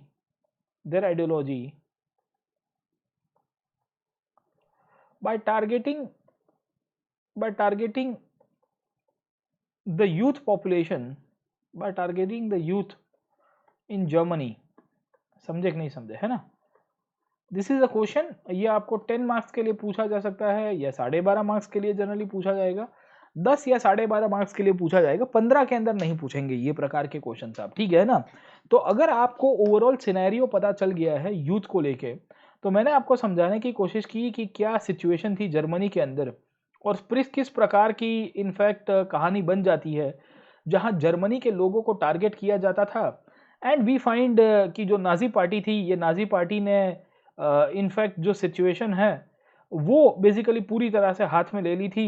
and we find कि जर्मनी के अंदर पूरी तरह से अब तहस नहस होने की शुरुआत हो जाएगी, और यूथ को टारगेट करने के बाद जर्मनी के अंदर हिटलर का दबदबा और बढ़ जाएगा। अब आगे चलते हैं कि नाजिज्म खाली यूथ को टारगेट तो करता था, पर नाजिज्म की पॉपुलैरिटी क्यों बढ़ती है, ये भी एक बहुत बड़ा क्वेश्चन मार्क है। आप समझने की कोशिश करिए, मैं आपको दूसरे टॉपिक के ऊपर लेके जाऊंगा, और वो दूसरा टॉपिक हमारे लिए इंपॉर्टेंट इसके लिए है क्योंकि नाजिज्म फैलता है, नाजिज्म का प्रोपोगंडा ज्यादा आगे चला, उसके पीछे का कारण क्या है वो आपको समझाने की कोशिश कर रहा हूं। नाजिज्म फैला और नाजिज्म का जो कल्ट पॉपुलर हुआ है, नाजी कल्ट ऑफ मदरहुड हम लोग पहचानते हैं, वो क्यों हुआ उसके पीछे का आप कारण समझिएगा। You try to understand how and why the Nazi cult will be more popular, how and why the Nazi cult will be more popular. तो मैंने आपको बताया कि नाजी आइडियोलॉजी को पॉपुलराइज करने के लिए इन्होंने हाउ का जो आइडिया दिया था उसमें यूथ को टारगेट किया और यूथ को बेसिकली ब्रेन वॉश कर दिया। अब सवाल ये आता था कि नाजिज्म और कैसे फैला। तो हिटलर ने जो जिंगोइज्म फैलाया था जर्मन रेस के प्रति, उसमें उसके एक जो जर्मन कल्ट था, जो नाजी पार्टी का कल्ट कल्ट समझ में आता है आपको, एक ऐसी विचारधारा जिसको बहुत पॉपुलराइज किया गया है, एक ऐसी विचारधारा जहां पूरी तरह से ब्रेन वॉशिंग की जाती है, एक ऐसी विचारधारा जहां किसी को बख्शा नहीं गया, मतलब पूर्ण रूप से आप देखो सफाया करने की कोशिश करेगा। ये जो सिचुएशन जर्मनी के अंदर बनती है, ये जो सिचुएशन जर्मनी के अंदर बनने की कोशिश करेगी सब, उन सब चीजों के द्वारा हमको बहुत क्लियर कट दिख रहा है, हमको पूरी तरह से इनफैक्ट समझ में आ रहा है कि जो कल्ट था वो कल्ट कुछ अलग ही प्रकार की चीजें आपको मिलेगी साहब। अब बच्चों को टारगेट किया जाता था on the basis of motherhood, और बच्चों को बोला जाता था कि हमारी जो जर्मन माता है, मदर जर्मेनिया, अगर आप देखोगे एक आइडिया चलता है मदर जर्मेनिया का साहब, ठीक है, जैसे ब्रिटानिका की है ना जर्मेनिया साहब, ठीक है, जैसे मदर ब्रिटानिका की जो कंसेप्ट चलती है वैसी पॉइंट आपको यहाँ पे मिल जाएगी, जर्मेनिया का भी कंसेप्ट आपको मिलेगा। ये तो मदर जर्मेनिया का जो आइडिया है, जो पूरी तरह से इनफैक्ट जर्मनी के अंदर चला जा रहा है, पूर्ण रूप से अगर आप समझोगे कि जो जो नाजी बच्चे थे उनको टारगेट किया जाता था, कैसे किया जाता था, उसको एनसीईआरटी बताती है। अब देखिए क्या लिखता है एनसीईआरटी। एनसीईआरटी लिखता है children in Nazi Germany were repeatedly told that women were radically different from man. क्या लिखता है साहब, ठीक है ना, जो औरतें थी, जो स्त्री थी, वो पुरुष से बहुत अलग हुआ करती है। गेटिंग माय पॉइंट है ना। अब आप समझने की कोशिश करिए कि जर्मनी के अंदर अगर आप देखोगे तो वुमेन को राइट्स का एक बहुत बड़ा प्रश्न चलता था। There was a issue for women rights. अब वुमेन राइट्स के अंदर जब हम लोग डेमोक्रेसी की बात करेंगे, जब जर्मनी 1919 से लेके 1933 के बीच में, जब जर्मनी के अंदर वाइमार रिपब्लिक के अंदर कन्वर्ट हुआ था, मैंने आपको बताया था कि वाइमार गणतंत्र उनका एक संविधान था जिसके द्वारा जर्मनी के अंदर लोकशाही की एस्टेब्लिशमेंट की थी। वहां पे अगर आप समझने की कोशिश करोगे तो वुमेन राइट्स को बहुत प्रोपोगेट किया गया था। वाइमार जब शासन थे और वहां पे जो पॉलिटिकल पार्टी थी, they were always in favour for equal right for men and women. Nazi party जो है कुछ अलग प्रकार की चीजों के अंदर मानती है, और नाजी पार्टी बहुत क्लियर कट मानती है कि ये जो इक्वल राइट्स मैन और वुमेन को देने की बात की जा रही है, जहां आप डेमोक्रेसी के द्वारा बोल रहे हो कि स्त्री और पुरुष इक्वल है, ये गलत है, and this will destroy this society. याद रखेगा, बहुत इंटरेस्टिंग बात बोलता है, ये कितना कंजर्वेटिव है। ये कहता है कि स्त्री और पुरुष कभी सेम नहीं हो सकते, स्त्री और पुरुष को बेसिकली आप इक्वल नहीं ला सकते। पुरुष के हाथ में मैस्कुलिनिटी है, पुरुष के हाथ में पावर है, विगर है, ये सब चीजें हैं, और जो स्त्री होती है उनका बेसिकली एक ही काम है, वो शादी करे और बच्चा पैदा करे। आप समझने की कोशिश करिएगा, ये नाजिज्म की आइडियोलॉजी, उसमें ऐसा नहीं था कि औरतों को या स्त्रियों को काम करने की छुट्टी नहीं थी। जर्मनी के अंदर स्त्रियों को काम करने की छुट्टी थी, बट उनको जो पॉलिटिकल राइट्स देने की बात की गई है, उनको जो राजकीय रूप से जो समता देने की बात की गई, इक्वालिटी, राइट टू वोट और ये सब चीजें हैं, उसके अंदर हिटलर नहीं मानता था। हिटलर कहता था कि देखिए, गर्ल्स, जो जर्मन सोसाइटी की जो वुमेन है, उनका एक ही काम है कि दे मैरी अ गुड जर्मन गाय, एक अच्छे जर्मन लड़के के साथ शादी करिए और बच्चे पैदा करिए, सो दैट जर्मन रेस, हमारी जो आर्यन रेस है ना, हिटलर मानता था ना कि जो आर्य कुल के लोग हैं उनका इनफैक्ट आप फैलावा करते रहो साहब, ठीक है। तो यू कैन इमेजिन कि बच्चों को बचपन से ही स्कूल के अंदर पढ़ाया जाता था, बॉयज को पढ़ाया जाता था कि आप एग्रेसिव रहिए, आपको मैस्कुलाइन दिखना है, आपको स्टील हार्टेड, आपको है ना बहुत फौलादी बनना है, लोखंडी बनना है, आपको एकदम है ना तगड़ा बनना है साहब, ठीक है। गर्ल्स को बचपन से ही पढ़ा दिया जाता था कि आपको बड़ा होके मम्मी बनना है साहब, आपको बड़ा होके एक अच्छी मदर का रोल प्ले करना है, और आपका एक ही काम करना है, वो है कि आप कोई अच्छे जर्मन लड़के के साथ शादी करोगे और जर्मन लड़के के साथ शादी करने के बाद अपना फैमिली बसाओगे, और ब्याह ब्याह करने के बाद जब आपने फैमिली सेटल करा दिया उसके बाद आपका एक ही गोल होना चाहिए लाइफ के अंदर, और वो गोल क्या था साहब? प्योर ब्लडेड आर्यन चिल्ड्रन को पैदा करना। तो यू कैन इमेजिन कि हिटलर ने इसी के कारण ये जो नाजी कल्ट जो था, जहाँ पे नाजी जर्मनी के अंदर जो जर्मन ओरिजिन की वुमेन थी, उनको बोला गया था कि you are not suppose to marry any kind of the Jewish people. अगर आपको कल का क्लास याद होगा तो मैंने आपको बताया था कि हिटलर चाहता था कि प्योरिटी ऑफ जर्मन रेस वैसी की वैसी बरकरार रहे। याद आया कि नहीं आया? हिटलर क्या चाहता था कि purity of German race, Germany के लोगों की जो आर्यन रेस है वो प्योर रहे, वो बरकरार रहे। इसके लिए हिटलर ने कानून भी पास कराया था। 1933 से 1939 जब वर्ल्ड वॉर अभी शुरू भी नहीं हुआ था, पर जर्मनी के अंदर जो नाजी आइडियोलॉजी का प्रोपेगेंडा चलता है, उसी के तहत हिटलर बहुत क्लियर कट कहता है कि a German girl is only suppose to marry a German guy, she is not suppose to marry a Jewish. उसकी मैरिज हो सकती है ओनली विथ अ जर्मन। साहब याद रखिएगा, ये चीज से वो एक रेशियल प्योरिटी के कंसेप्ट के अंदर मानता है। मैंने आपको कल के क्लास के अंदर भी बताया था और अभी भी आपको समझाने की कोशिश कर रहा हूं कि नाजिज्म एक ऐसी आइडियोलॉजी है दोस्तों, वो क्लियर कट कहती है और वो क्लियर कट मानती है कि भाई शादी या ब्याह, उसके अंदर रेशियल प्योरिटी आपकी रहनी ही चाहिए। ये सब चीज़ों से हमको समझ में आता है कि हिटलर ने वहाँ पे यूथ को कैसे टारगेट किया था, और ख़ास करके जो नाज़ी कल्ट ऑफ मदरहुड है, जहाँ पे स्त्रियों को, ख़ास करके बच्चों को, और अगर आप देखोगे तो वुमेन को बोला जाता था कि आपको खाली और खाली बेसिकली जर्मन रेस की प्योरिटी रखनी है।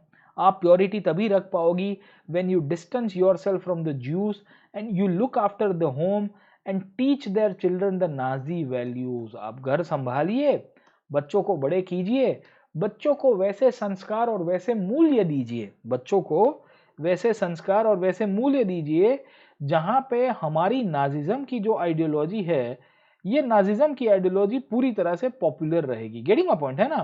तो ये सब चीजों के द्वारा हम लोग को समझ में आ रहा है कि नाजी एक आइडियोलॉजी के रूप में, नाजिज्म एक पूरी की पूरी, अगर आप कंसेप्ट के रूप में अगर आप समझने की कोशिश करोगे कि कैसे मानता था, नाजिज्म कैसे चलता था,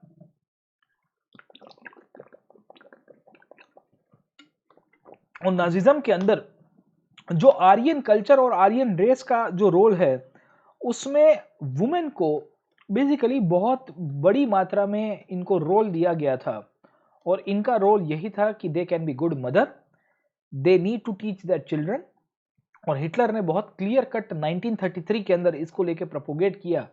उन्होंने कहा कि in my state the mother is the most important citizen. क्या कहता है कि कोई भी मम्मी होती है, कोई भी मदर होती है, कोई भी स्त्री जो एक बालक की माता है, वो मेरे लिए बहुत ज़रूरी है। क्यों ज़रूरी है? क्योंकि इसी के द्वारा नई जनरेशन पैदा होगी साहब, ठीक है? सो वी फाइंड कि हिटलर पूरी तरह से वुमेन्स के लिए, मैं कहूँगा कि कंजर्वेटिव था, ऑर्थोडॉक्स था। ज़्यादातर वुमेन को आगे नहीं आने देने की कोशिश कर रहा था। उनको बोला जाता था कि आप बच्चे पैदा करिए, ठीक है, शादी करिए, उससे ज़्यादा कुछ नहीं होगा। अब इसमें भी भेदभाव था। उसने कहा तो सही कि mother is the most important citizen in Germany, but only German mothers were considered as the most important. German race की जो मदर होगी या स्त्री जो माता है, उसी को ही इंपॉर्टेंट कंसिडर किया जाएगा। और इसके लिए एनसीईआरटी लिखती है, but in Germany all mothers were not equally treated. उनको सेम ट्रीटमेंट नहीं दी जाती थी। Only and only the Aryan race, जो बेसिकली जर्मन रेस की मदर्स है, उनको ही कंसिडर किया जाएगा। And this is one of the reasons women who were bore racially undesirable children were punished and those who produce racially desirable children were awarded। मतलब क्या है कि अगर कोई औरत, अगर कोई स्त्री अपने बच्चे को जब पैदा करती है और वो जर्मन रेस का बच्चा होगा तो उसको अवार्ड मिलेगा। पर अगर कोई स्त्री यहूदी बच्चे को पैदा करती है या उसके फीचर्स, फीचर्स का मतलब जब बच्चा पैदा होता है तो जेनेटिक उसके फीचर्स अगर ठीक नहीं लग रहे हैं तो उसको पनिश किया जाएगा। अरे यार समझने की कोशिश करो, how come this is practically possible that the mothers will be ultimately deciding the looks of the children. ठीक है, बच्चों के अंदर जो लुक्स आते हैं, उसके जेनेटिक फेशियल फीचर्स आते हैं, वो तो generation by generation pass on होते हैं साहब। और उसमें बहुत सारे फैक्टर्स काम करते हैं, उसके फादर्स के जीन्स भी मैटर करते हैं। है ना, मदर और फादर के दोनों के जीन्स मैटर करते हैं उसके अंदर साहब। पर हिटलर ने कहा कि भाई देखिए, जो स्त्री जर्मन बच्चों को पैदा करेगी या जर्मन ओरिजिन जैसे बच्चे लगेंगे उनको मैं अवार्ड दूंगा। जो स्त्री इनफैक्ट अनडिजायरेबल बच्चों को पैदा कर रही है उसको मैं पनिश करूंगा साहब, ठीक है, मदर के हाथ में थोड़ी है साहब। So in this situation we find कि दोज चिल्ड्रंस और those mothers who were producing good quality of children as per Hitler, याद रखेगा हिटलर कहता है कि ये सब बच्चे ऐसे हैं जो मेरे फ्यूचर के जर्मनी को डिसाइड करेंगे, ये सब बच्चे ऐसे हैं जो मेरे फ्यूचर के जर्मनी को बनाएंगे। और इसके लिए हिटलर बहुत क्लियर कट कहता है कि आई विल गिव यू सब ट्रीटमेंट इन हॉस्पिटल्स, मैं आपको ट्रीटमेंट दूंगा अच्छी से अच्छी, आपको अलग अलग जगह पे कंसेशंस मिलेगा, चाहे दुकान हो गई, थिएटर टिकट्स हो गए, रेलवे फेयर्स हो गए। तो how it was discriminatory, you can see Nazism was very much discriminatory साहब, पूरी तरह से वो डिस्क्रिमिनेशन के ऊपर है। वो हर एक जगह पे डिस्क्रिमिनेशन कर रहा है, वो टीचर्स के साथ डिस्क्रिमिनेशन कर रहा है, वो स्टूडेंट्स के साथ डिस्क्रिमिनेशन कर रहा है, वो नॉर्मल कम्युनिटी के जो अदर कम्युनिटी के लोग हैं उसके साथ डिस्क्रिमिनेशन कर रहा है। उसने औरतों को भी नहीं छोड़ा है, उसने वुमेन को भी नहीं छोड़ा है, और वुमेन के अंदर खास करके हम लोग मदर्स की बात करते हैं, जो कोई भी माता होती है उनको भी नहीं छोड़ा है साहब। तो यू कैन इमेजिन कि क्या सिचुएशन हुआ करती थी जर्मनी के अंदर। इनफैक्ट जो भी जर्मन ओरिजिन के वुमेन थे उनको एनकरेज किया जाता था कि आप हो सके उतने बच्चे पैदा करिए साहब। जर्मन ओरिजिन की वुमेन को बोला जाता था कि आप हो सके उतने बच्चे पैदा करिए। यू कैन इमेजिन कि what will be the mental and the physical condition of a mother. जब इनफैक्ट आप कोई बेबी को डिलीवर करते हो तो आपके बॉडी के अंदर कितने सारे आपके फिजिकल चेंजेस आते हैं, आपके बॉडी के अंदर कितनी सारी वो है ना चीजें बदल जाती है साहब। हिटलर कहता था कि हो सके उतने बेबीज को प्रोड्यूस करिए, मतलब ये क्या कोई कारखाना बना के रखा है साहब। यू कैन इमेजिन कि how how shrewd Hitler was. आप समझने की कोशिश करिए, वो कहता था कि भाई मेरे लिए मदर जो है, माताएं बहुत जरूरी है जर्मनी के अंदर, बट उनका उपयोग करना चाहता था। और वहां की जर्मन मदर्स थी, they were happily into the whole programme that was like no as a part of the propaganda of Hitler's machinery. Hitler की जो मशीनरी जिस तरह से चल रही थी जर्मनी के अंदर, मार्क माय वर्ड्स, हिटलर की जो मशीनरी जर्मनी के अंदर चल रही थी उसके द्वारा हिटलर ने पूरी तरह से सब कुछ कैप्चर करके रखा था। And the ladies and the women were happy कि यार चलिए हमको स्टेट रिवॉर्ड कर रहा है। स्टेट ने ऑनर क्रॉसेस देना शुरू किया था साहब, ठीक है, क्रॉसेस जर्मनी के अंदर क्रॉसेस कुछ ऐसे दिए जाते थे साहब, ठीक है ना। ये साथिया है आपका जो स्वस्तिक है वो क्रॉस है एक्चुअली, ये कोई हिंदुइज्म का सिंबल नहीं था साहब, याद रखेगा, इट्स अ क्रॉस। ये जो जर्मन क्रॉस है, ये जर्मन क्रॉस दिया जाता था। और एनसीईआरटी क्या लिखती है, a bronze cross was given for 4 children. अगर कोई स्त्री इनफैक्ट 4 बच्चे पैदा करती है तो उसको ब्रॉन्ज का, कांस्य का मेडल दिया जाएगा। Silver for 6 and gold for 8 और मोर चिल्ड्रन। अब यू कैन इमेजिन कि 8-8 बच्चे पैदा करना मतलब कोई छोटी बात है साहब। एक बेबी को डिलीवर करते करते कितने सारे आपको प्रॉब्लम्स आती है, 9 महीने का बेड रेस्ट करना पड़ता है, उसके बाद उसको बड़ा करना है। ऐसा तो नहीं कि बच्चा पैदा होने के बाद चलना शुरू कर देगा साहब, उसको नर्चर करना है, उसका ध्यान रखना है। Mothers were literally used, I would say in the sense of a child producing machine साहब, उससे ज्यादा और कुछ नहीं था जर्मनी के अंदर। किस तरह से हिटलर ने अपनी जो प्रोपोगंडा चलाया था, अपना जो फेक नैरेटिव चलाया था, जिसके द्वारा हिटलर ने जर्मनी के लोगों को पूर्ण रूप से, अगर आप समझने की कोशिश करोगे, पूरी तरह से तहस नहस कर दिया था। All Aryan women who deviated from the prescribed code of conduct were publicly condemned and severely punished. कोई स्त्री ऐसी भी होती थी जो मना करती थी, स्त्री मना भी करेगी, क्यों नहीं करेगी साहब, उसका शरीर है, she has the right over her own body. How can a state decide that she is supposed to produce and bear 4 children, 6 children और 8 चिल्ड्रन। राज्य कैसे डिसाइड कर सकता है कि कोई कोई कोई औरत है, कोई स्त्री है, वो 4 बच्चे पैदा करे, 6 करे, 8 करे, 1 करे, ना भी करे। हिटलर ने आदेश दिया था सरकारी मशीनरी के द्वारा और कहा था कि अगर कोई स्त्री शादी करने से एक तो पहले मना करती है और शादी करने के बाद अगर बच्चे पैदा करने से मना करती है तो उसको हम लोग कड़ी निंदा करेंगे और उसको पनिश करेंगे साहब। यू कैन इमेजिन कि how women were treated in Germany. So even the German women were not treated with respect and dignity. Hitler ने ऐसा तो कहा था 1933 के अंदर, क्या कहा था अभी मैंने आपको बताया। हिटलर कहता है कि the mother is the most important citizen in our country. मेरे देश के अंदर मैं एक माता को सबसे इंपॉर्टेंट नागरिक गिनता हूं। अरे भाई तुम इंपॉर्टेंट नागरिक गिनते थे because you had your own vested interest.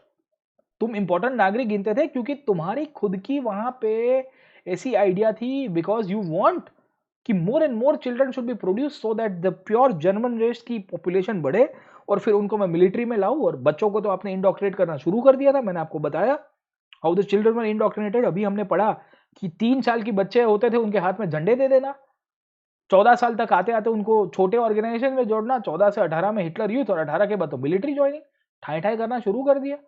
कितनी बड़ी बच्चों के अंदर वो है ना कि वो क्रूअलनेस आ जाएगी।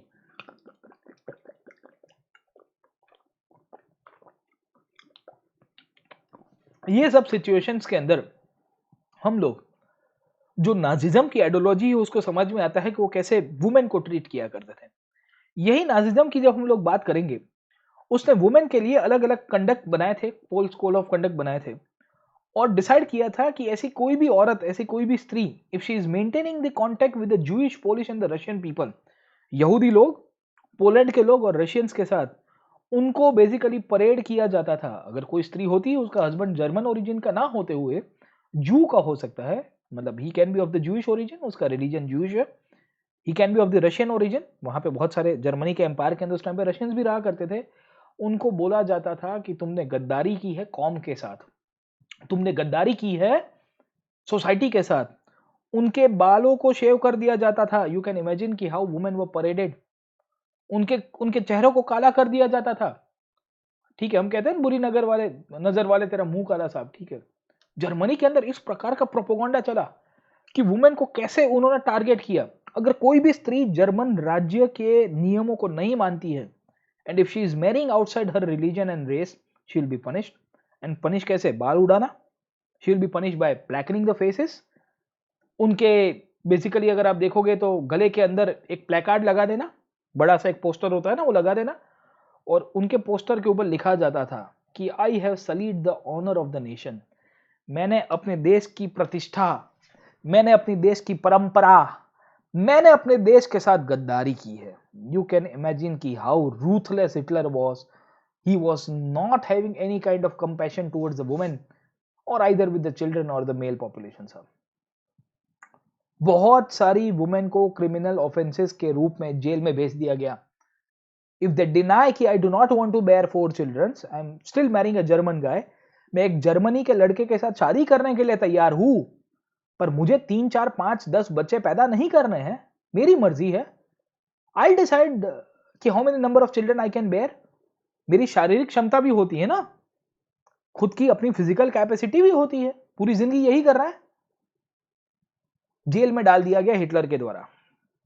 हिटलर ने कहा कि अगर आप इनफैक्ट हमारे आदेश को नहीं मानोगी तो तुम्हारे फैमिली, तुमको सब लोगों को जेल में डाल देंगे, हस्बैंड, बच्चे बच्चे सब लोग। I do not care, I only want the purest German race to be multiplied. जितना मल्टीप्लीकेशन जर्मन रेस का होगा उतना ही मेरे लिए फायदा है, उतना ही मेरे लिए भला होगा, उतनी ही जर्मनी की लोगों की क्षमता बढ़ेगी और हमारी पॉपुलैरिटी बढ़ेगी, पूरी दुनिया के ऊपर राज करेंगे। How ruthless this guy was. कहने का मतलब मेरा यह है दोस्तों कि कितना रूथलेस था हिटलर। जहां जर्मनी के लोगों को उसने बख्शा नहीं साहब, और जर्मनी के अंदर उसने जो प्रोपोगंडा फैलाया है, ये प्रोपोगंडा फैलाने के पीछे बहुत बड़ा उसका एक पूरा सिस्टम चलता है। जब ये सब चीजें हिटलर कर रहा था तो सवाल ये आता है और क्वेश्चन ये आता है कि हिटलर सक्सेसफुल कैसे हो गया। when Hitler was doing this kind of things, when Hitler was propagating this kind of things, how come he became successful? Question तो ये आना चाहिए ना आपको कि ये सक्सेसफुल कैसे रह गया। इतनी नालायकी करने के बाद भी ये इंसान कितना सक्सेसफुल हो गया साहब, ये कैसे सक्सेसफुल हो गया। हाँ, how come he become successful साहब। The question of the Nazi cult of motherhood, ये बहुत बड़ा स्टैंडर्ड क्वेश्चन है साहब। यहां से ही हम लोग देखने की कोशिश करेंगे कि नाजिज्म का प्रोपोगंडा कैसे चलता था, how the propaganda of Nazism used to work. And Nazism का जो प्रोपोगंडा चलता था, ये प्रोपोगंडा के अंदर एक फेक नैरेटिव कैसे बनाया गया, और फेक नैरेटिव क्रिएट करने के बाद हिटलर जो है ये जर्मनी के अंदर किस प्रकार के लोगों को पूरी तरह से, हम लोग कह सकते हैं ना कि काइंड ऑफ अपने फेवर में लेता है।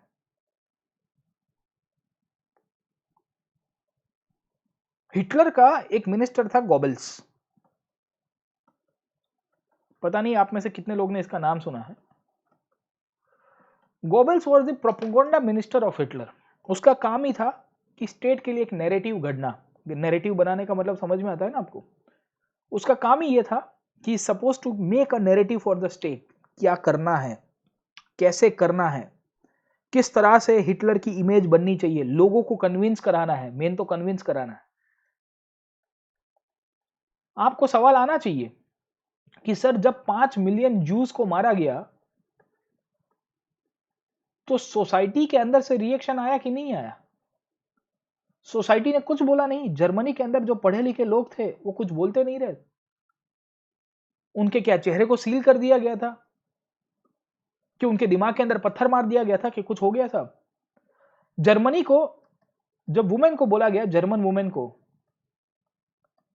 कि आपका एक ही काम है वो बच्चा पैदा करना, चिल्ड्रन फैक्ट्री बनना साहब,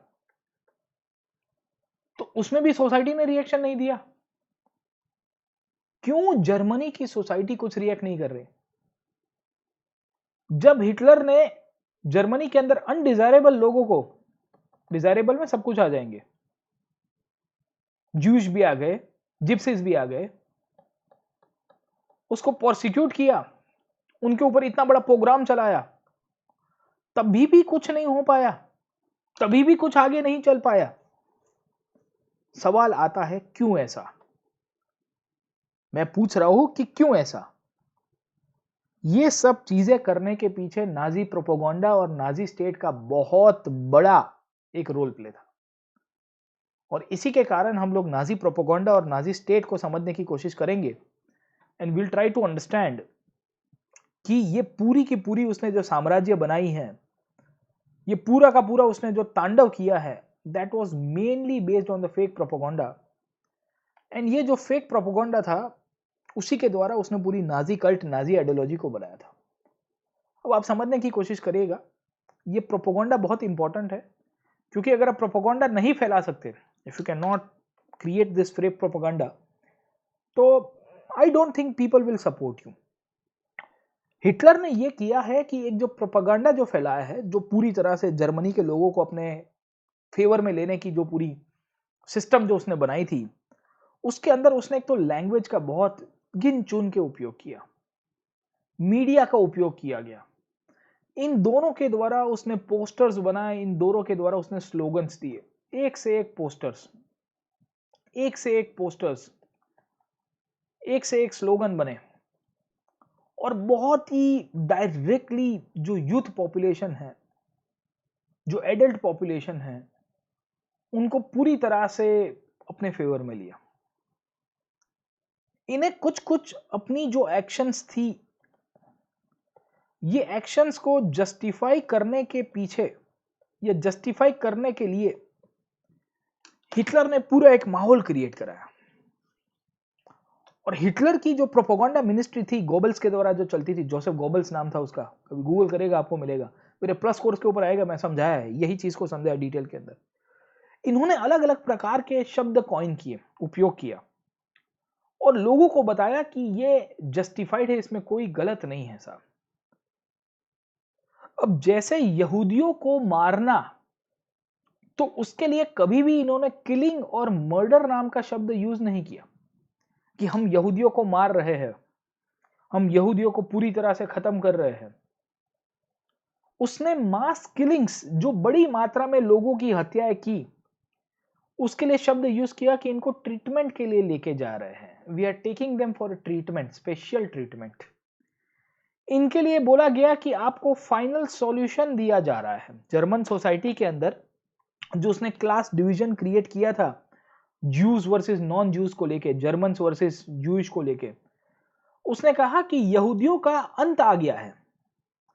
जो बूढ़े लोग थे, बूढ़े लोग का मतलब जो बेसिकली मेंटली फिजिकली अनफिट थे, डिसेबल लोग, दिव्यांग, उनके लिए शब्द यूज किए गए इथुनेशिया, कि इनको हम लोग मुक्त कर रहे हैं, ऐसे भी ये कोई काम के नहीं है, पड़े रहते हैं, हैंडीकैप्ड है, क्या करेंगे, इनको मुक्त कर, ऐसा नहीं कहा कि उनको मार रहे हैं, उनको हम लोग खत्म कर देंगे। शब्द यूज किया गया, इनका सिलेक्शन हुआ है। शब्द यूज किया गया कि जर्मनी की सोसाइटी के अंदर डिसइंफेक्शन हो रहा है। ये शब्दों के द्वारा आप समझने की कोशिश करेंगे। टर्म्स, एक हिंदी में शब्द आता है, बोले शब्दों की मारामारी है ये। तो आप जो शब्द यूज करते हो उसके द्वारा अपनी आइडियोलॉजी को प्रोपोगेट करते हो। जब आप एक पर्टिकुलर टर्म को यूज करते हो, वो चीज दर्शाती है कि आप कैसे पूरी तरह से सिस्टम को हाईजेक करके अपने फेवर में लेने की कोशिश कर रहे हो। हिटलर ने भी यही किया था दोस्तों। Hitler did the same thing only. शब्द कैसा यूज किया गया? Evacuation, deporting the people to the gas chambers. कहां लेके जा रहे हैं? उनको इवैक्यूएट कर रहे हैं। कहां? एक जगह से दूसरी जगह लेके जा रहे हैं। इवैक्यूएट करना समझ में आता है ना? आप समझने की कोशिश करिए कितना शाना था ये, उसका एडमिनिस्ट्रेशन। कहां लेके जा रहे हैं? इवैक्यूएट कर रहे हैं, एक चैम्बर से दूसरी जगह लेके जा रहे हैं। गैस चैम्बर के लिए शब्द यूज किया गया था डिसइंफेक्शन एरियाज। और मैंने आपको बताया कि कोई भी इंसान जब पहली बार गैस चैम्बर के अंदर जाएगा उसको लगेगा कि ये शॉवर एरिया है। कल के क्लास के अंदर बता रहा था, गैस चैम्बर को बाथरूम की तरह डिजाइन किया गया। शॉवर हेड्स वहां पे डाले गए। मैंने आपको बताया कि से फॉर एग्जांपल ये आपका एक गैस चैम्बर है साहब, उसके अंदर एक इनलेट जाती है पाइप की, और पाइप के अंदर से इनफैक्ट यहाँ पे आपको एक शॉवर हेड दिख जाएगा। तो यहाँ कोई भी बंदा खड़ा होगा, यहाँ कोई एक और बंदा खड़ा है, उसको लगेगा कि ऊपर से पानी गिर रहा है। If you can C over here, मैंने यहाँ पे एक छोटा सा इमेज बनाने की कोशिश की है। ये इमेज के द्वारा आपको यही समझा रहा हूँ कि ये गैस चैम्बर होगा, यहाँ दो लोगों को खड़ा किया है। उनको अगर पहली बार किसी को खड़ा रखा तो उनको ये लग रहा है कि मुझे नहलाने के लिए यहाँ खड़ा रखा गया। I been stopped over here, I been told to stand over here, कि यहाँ पे ये तो नहाने के लिए खड़ा गया है साहब, ठीक है। और हिटलर ने क्या किया? मीडिया को तो अपने जेब में रखा था। मैंने आपको पहले ही दिन बता दिया था कि जैसे ही नाजी पार्टी पावर के ऊपर आई, आर्मी, मीडिया, जुडिशरी सबको खरीद लिया। और मीडिया ने एक फेक नैरेटिव चलाया कि देखिए हम कुछ गलत नहीं कर रहे हैं। फिल्म्स, रेडियो, पोस्टर, स्लोगन्स, अलग अलग प्रकार की पर्चियां, लीफलेट कहते हैं ना, पैम्पलेट, इन सब के द्वारा प्रोपोगंडा चला। इन सब के द्वारा प्रोपोगंडा चला पूर्ण रूप से, कंप्लीटली आई वुड से। एक ऐसा माहौल बना दिया गया जर्मनी के अंदर, the whole situation was created in such a way, जहां जर्मनी के अंदर लोगों को लग रहा था कि हमारी सरकार जो कर रही है वो ठीक कर रही है। जितने भी पोस्टर्स बनते थे वहां पे लिखा जाता था कि ये जो लोग हैं they are the enemies of the German people. जो भी पोस्टर बनते थे वहां पे जर्मनी के अंदर जो जूइश कम्युनिटी है, जिप्सीज है, कम्युनिस्ट लोग हैं, उनको ईविल दर्शाया जाता है। और वो पोस्टर हर चार रास्ते के ऊपर, घरों की दीवार के ऊपर, मार्केट के अंदर, न्यूज़पेपर्स के अंदर उनका प्रिंटिंग करके उनके ऊपर अलग अलग प्रकार का ट्रोलिंग किया जाता था। जो लोग लिबरल बात करते थे, जो जर्मनी के अंदर इंटेलेक्चुअल लोग थे, उनको कहा जाता था कि ये सब नकारात्मक लोग हैं, कमजोर लोग हैं, ये क्या करेंगे साहब। जर्मनी के अंदर जो इंटेलेक्चुअल सोसाइटी थी, जो बौद्धिक वर्ग था, जो कुछ कर सकता था, उनको तो बोल दिया जाता था कि आप खाली और खाली फॉरेन एजेंट्स हो, आप जर्मनी के लोग है ही नहीं हो, आप एंटी नेशनल हो, आप एंटी जर्मन हो। यू कैन इमेजिन कि क्या बात कर रहा है जर्मनी। हिटलर क्या बोल रहा है साहब। ज्यूइश को नकारात्मक दिखाने के लिए हिटलर ने अपनी पूरी फिल्मों की डिवीजन बनाई थी, प्रोपोगंडा फिल्म्स। एक पिक्चर बनता है, पिक्चर का नाम है द एटर्नल ज्यू। ये एटर्नल ज्यू के अंदर एक एंटी ज्यूइश माहौल बनाने की कोशिश की गई पूरे जर्मनी के अंदर, और जर्मनी के लोगों को ब्रेन वॉश कर दिया गया, बच्चे हो या बूढ़े हो। बच्चों को तो पहले से चल रहा था स्कूल के अंदर, उनको टारगेट करने के लिए, और इस प्रकार का पूरा माहौल किया जाता है साहब। उनको जूइश लोगों के लिए एक स्पेशली चीजें बताई जाती है कि देखो जूइश लोग कैसे होते हैं, इन लोग की दाढ़ी बड़ी होती है, और इनकी दाढ़ी बड़ी होती है इसके लिए इनको हम लोग आइडेंटिफाई कर सकते हैं, ये बेसिकली कफ्तान पहनते हैं, कपड़ा पहनते हैं एक विशेष प्रकार का। सच्चाई ये थी कि एक जर्मनी के अंदर एक जूइश और एक जर्मन लड़के को साथ में खड़ा कर दिया जाए तो आप कभी भी डिफरेंशिएट नहीं कर पाओगे। पर इन्होंने जानबूझ के ऐसा इमेज बनाया कि यहूदी कैसे दिखेंगे, दाढ़ी बड़ी होगी, सर के ऊपर छोटी टोपी पहनेंगे, कफ्तान, काला कलर का कोट होगा, गंदे लगेंगे साहब। और जूइश लोगों के लिए अलग अलग शब्द यूज किए गए, ये वर्मीन है, ये चूहे है, ये कॉकरोचीज है, इनको रॉडेंट के रूप में इनफैक्ट कंसीडर किया गया। यू कैन इमेजिन क्या सिचुएशन थी जर्मनी के अंदर, how bad the situation was and how bad the propaganda ministry worked in Germany, where we find the Jewish people were continuously targeted. हर रोज आपको न्यूज़पेपर के अंदर, pamphlets के अंदर एक ही चीज दिखाई जाती है कि यहूदी बोगस लोग हैं, यहूदी नालायक लोग हैं, यहूदियों ने आपका धंधा, रोजगार, नौकरी सब कुछ ले लिया है, उनको हम लोग वहां पे लेके जा रहे हैं, कहां? डिसइंफेक्शन करने के लिए। उनको हम लोग फाइनल सॉल्यूशन लेके आ रहे हैं। ऐसा नहीं कहा कि उनको मारने के लिए लेके जा रहे हैं, ऑफिशियली लिखते तो कुछ प्रश्न भी होता, कहा कि उनको प्योर कर रहे हैं, उनका सॉल्यूशन लेके आ रहे हैं। जर्मनी की पब्लिक खुश हो रही है। नाजिज्म लोगों के दिमाग के ऊपर चढ़ गया था, इतना दिमाग के ऊपर चढ़ गया था, उनको लग रहा था कि हिटलर जो कर रहा है सही कर रहा है। मैं आपको ये इसके लिए बता रहा हूं क्योंकि ये आइडियोलॉजी पूरी दुनिया में बहुत सारे लोग इसको सपोर्ट करने वाले थे। नाजिज्म ने लोगों को इमोशनली काबू में कर दिया था और लोगों के प्रति जो गुस्सा था, ज्यूइश लोगों के प्रति, उसको बाहर निकालने के लिए एक चैनल दे दिया था। और इसी के कारण हमको देखने को मिलता है कि नाजी पार्टी ने लोगों को एक ही चीज बताई कि आप हमको सपोर्ट करो, मैं आपका हर एक प्रॉब्लम सॉल्व कर दूंगा by executing the so and so class of people. ये जो सिचुएशन है ये जर्मनी के अंदर बहुत चलती है and this is one of the reasons we find कि जर्मनी के अंदर जो प्रोपोगंडा चलता है, ये प्रोपोगंडा के तहत आपको इस प्रकार के पोस्टर्स मिलेंगे जहां पे लिखा गया है, एक पोस्टर के ऊपर अगर आप देख रहे हो यहां पे, कि money is the god of Jews, in order to earn money he commits the greatest crime, he does not rest until he can sit on a big sack of money until he has become the king of the money. अगर आप देख रहे हो यहाँ पैसा लिखा गया है और ऊपर एक जू को बिठा दिया गया है और बोला गया कि देखो तुम्हारा पैसा खा गया, तुम्हारा रोजी रोटी है, नौकरी धंधा पेशा है, सब कुछ ले लिया। ये सिचुएशन थी साहब, आप समझने की कोशिश करिएगा। हाँ, एनसीईआरटी पूछती है आपको कि आप कैसा रिएक्ट करते अगर आप जूइश होते, if you were a Jewish person, how would you react on this propaganda. आपको कैसा फील होता, आपको ठीक फील होता, अच्छा फील होता, खराब फील होता, आप बताइएगा मुझे। हाँ, how will you feel when something like this goes on. ऐसा कुछ होता है तो आपको कैसी फीलिंग आती साहब।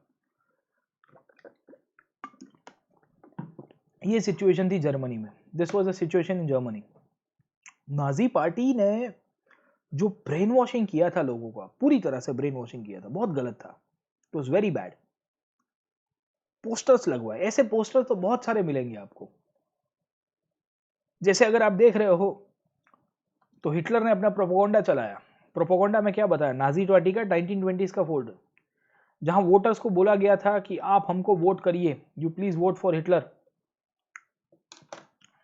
क्या दर्शा रही है साहब, जर्मनी के अंदर पूरी तरह से नाजी प्रोपोगंडा फैलाया जाता है, अलग अलग लोगों को अलग अलग चीजें बताई गई। जैसे वर्कर्स थे, उनके हाथ में हथौड़ा दिया गया, उनको बोला गया कि देखो तुम देश के निर्माण हो, you are the maker of the Germany, जो नया जर्मनी बनेगा। जर्मनी के जो किसान थे, जर्मनी के जो किसान थे, उनको इस प्रकार के लीफलेट दिए गए, उनको पैम्पलेट दिए गए और पैम्पलेट के अंतर्गत उनको बोला जाता था कि तुम्हारा भविष्य हिटलर के साथ है। पूछो क्यों, वाई। तो पैम्पलेट क्या कहता है, the German farmer stands in between the two great dangers, the American economic system and the big capitalism, the other is the Marxist economic system of the Bolshevik. Germany के किसान के पास हालत खराब, एक साइड के ऊपर अमेरिका है, एक साइड के ऊपर रशिया है। Capitalism and Bolshevism work hand in hand, ये दोनों साथ में चलते हैं। They are born of Jewish thought, ये जो विचार है ये भी यहूदियों के द्वारा दिया गया है और ये इसके कारण पूरी तरह से दुनिया के अंदर यहूदियों का कंट्रोल करने की बात की गई है। आपको एक ही बंदा रेस्क्यू कर सकता है, वो है Nazi party, that is national socialist party of Germany साहब। लोगों को डराया गया, लोगों को प्रोपोगंडा के तहत डाला गया। लोगों को बोला गया कि तुम्हारी रोजी रोटी, तुम्हारी ज़मीन, तुम्हारा रोजगार सब ये ले लेगा। बच्चों को टारगेट किया गया मीडिया के द्वारा, सोशल मीडिया तो था नहीं, प्रेस के द्वारा, टीवी के द्वारा, फिल्म्स के द्वारा प्रोपोगंडा चलाया गया। वुमेन को बोला गया कि तुमको खाली और खाली बच्चे पैदा कर रहे हैं, इससे ज्यादा कुछ नहीं करना है। और उसके बाद स्कूल्स के अंदर जो बच्चे थे उनको तो 3 साल की उम्र से ही उनको हाथ में जर्मनी का झंडा पकड़ा दिया गया और दे धनाधन दे धनाधन दे धनाधन। पूरी तरह से जो ब्रेन वॉशिंग हुआ है, ये ब्रेन वॉशिंग करने के कारण ही फाइनली हमको देखने को मिला कि हिटलर काबू के बाहर चला गया। उसको पूरी तरह से अपनी जर्मन पॉपुलेशन को सपोर्ट मिला और हिटलर ने जो जो चीज़ें की, ये सब चीज़ों में जब पब्लिक म्यूट रहती है तो this will result into the second world war when Hitler will be expanding and he will be responsible for killing of millions and millions of people. खैर, आगे क्या होता है और हिटलर को लेके फर्दर डेवलपमेंट कैसे हुआ, ये चैप्टर का जो आखिर का पोर्शन है उसको मैं आज नहीं करवा रहा हूँ। I take the matter tomorrow. कल के क्लास के अंदर ये मैटर को आपको समझाऊंगा और कल के क्लास में ही ये मैटर को कंक्लूड भी करने की कोशिश करेंगे। Will be concluding the matter tomorrow and this chapter most probably हम लोग कल के क्लास के अंदर कवर करेंगे। आज हमने 1.5 घंटा पढ़ा है। We have covered around 1.5 hours और बहुत कॉम्प्रिहेंसिव वे के अंदर आपको समझाने की कोशिश कर रहा हूँ कि कैसे चीज़ें चलती है and how you are suppose to basically understand the history. मैं जब कल आऊँगा तो आपको ये जो क्वेश्चंस हैं, ये क्वेश्चंस का सॉल्यूशंस भी करवाऊँगा एंड आई एम प्लानिंग कि मैं आपको थोड़ा आंसर की प्रैक्टिस के हिसाब से बताऊँगा कि क्या नाज़ी पार्टी के रोल था, नाज़ी पार्टी के अंदर वुमेन का क्या रोल हुआ करता था, women in the French revolution and women in the Nazi party, इन दोनों का कंपैरेटिव एनालिसिस भी करेंगे साहब। नाज़ी की एक पेक्युलर फीचर्स क्या हुआ करते थे थिंकिंग के, ये भी देखेंगे और साथों साथ आपको समझाने की कोशिश करेंगे कि क्या क्या एनसीईआरटी के अंदर और क्वेश्चन बनते हैं साहब। आज इतना रखते हैं।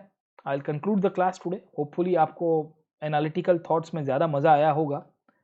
आपकी फ़ीस बढ़ने वाली है 24 अक्टूबर से, मतलब कल से। Please take the subscription, always use the referral code PN Live, you will get 10% discount for the same. आप जब ये रेफरल कोड यूज़ करोगे दोस्तों तो आपको 10% डिस्काउंट मिलेगा। प्लस की फ़ीस बढ़ रही है, आइकॉनिक भी ले सकते हो। आपको कोई भी डाउट होता है, you are most welcome to ask me. In fact मैं आपका जो भी डाउट्स होगा उसको सॉल्यूशन लाने की कोशिश करूँगा। एंड अगर आपको मेरे साथ जुड़ना है लाइव क्लासेस में ज़रूर से, तो आप मेरे स्पेशल क्लासेस के अंदर ज्वाइन कर सकते हो। ये स्पेशल क्लासेस फ्री होते हैं। ये अनअकैडमी के ऊपर आपको रिकॉर्डेड लेक्चर्स में भी मिल जाएंगे। इसमें मैंने MCQs पढ़ाए हैं, बहुत सारे हिस्ट्री के टॉपिक्स को कवर किया हुआ है, आप देख सकते हो। Then you can take the subscription. नया कोर्स पोस्ट इंडिपेंडेंस इंडिया का चालू हो गया है। आंसर राइटिंग सेशंस के साथ पढ़ा रहा हूँ, क्वेश्चंस कैसे पूछे जाएंगे वो भी पढ़ाया है। Like, share and subscribe to this platform my friend. And ये चैप्टर को कल कंक्लूड करेंगे। Till then keep studying and all the best.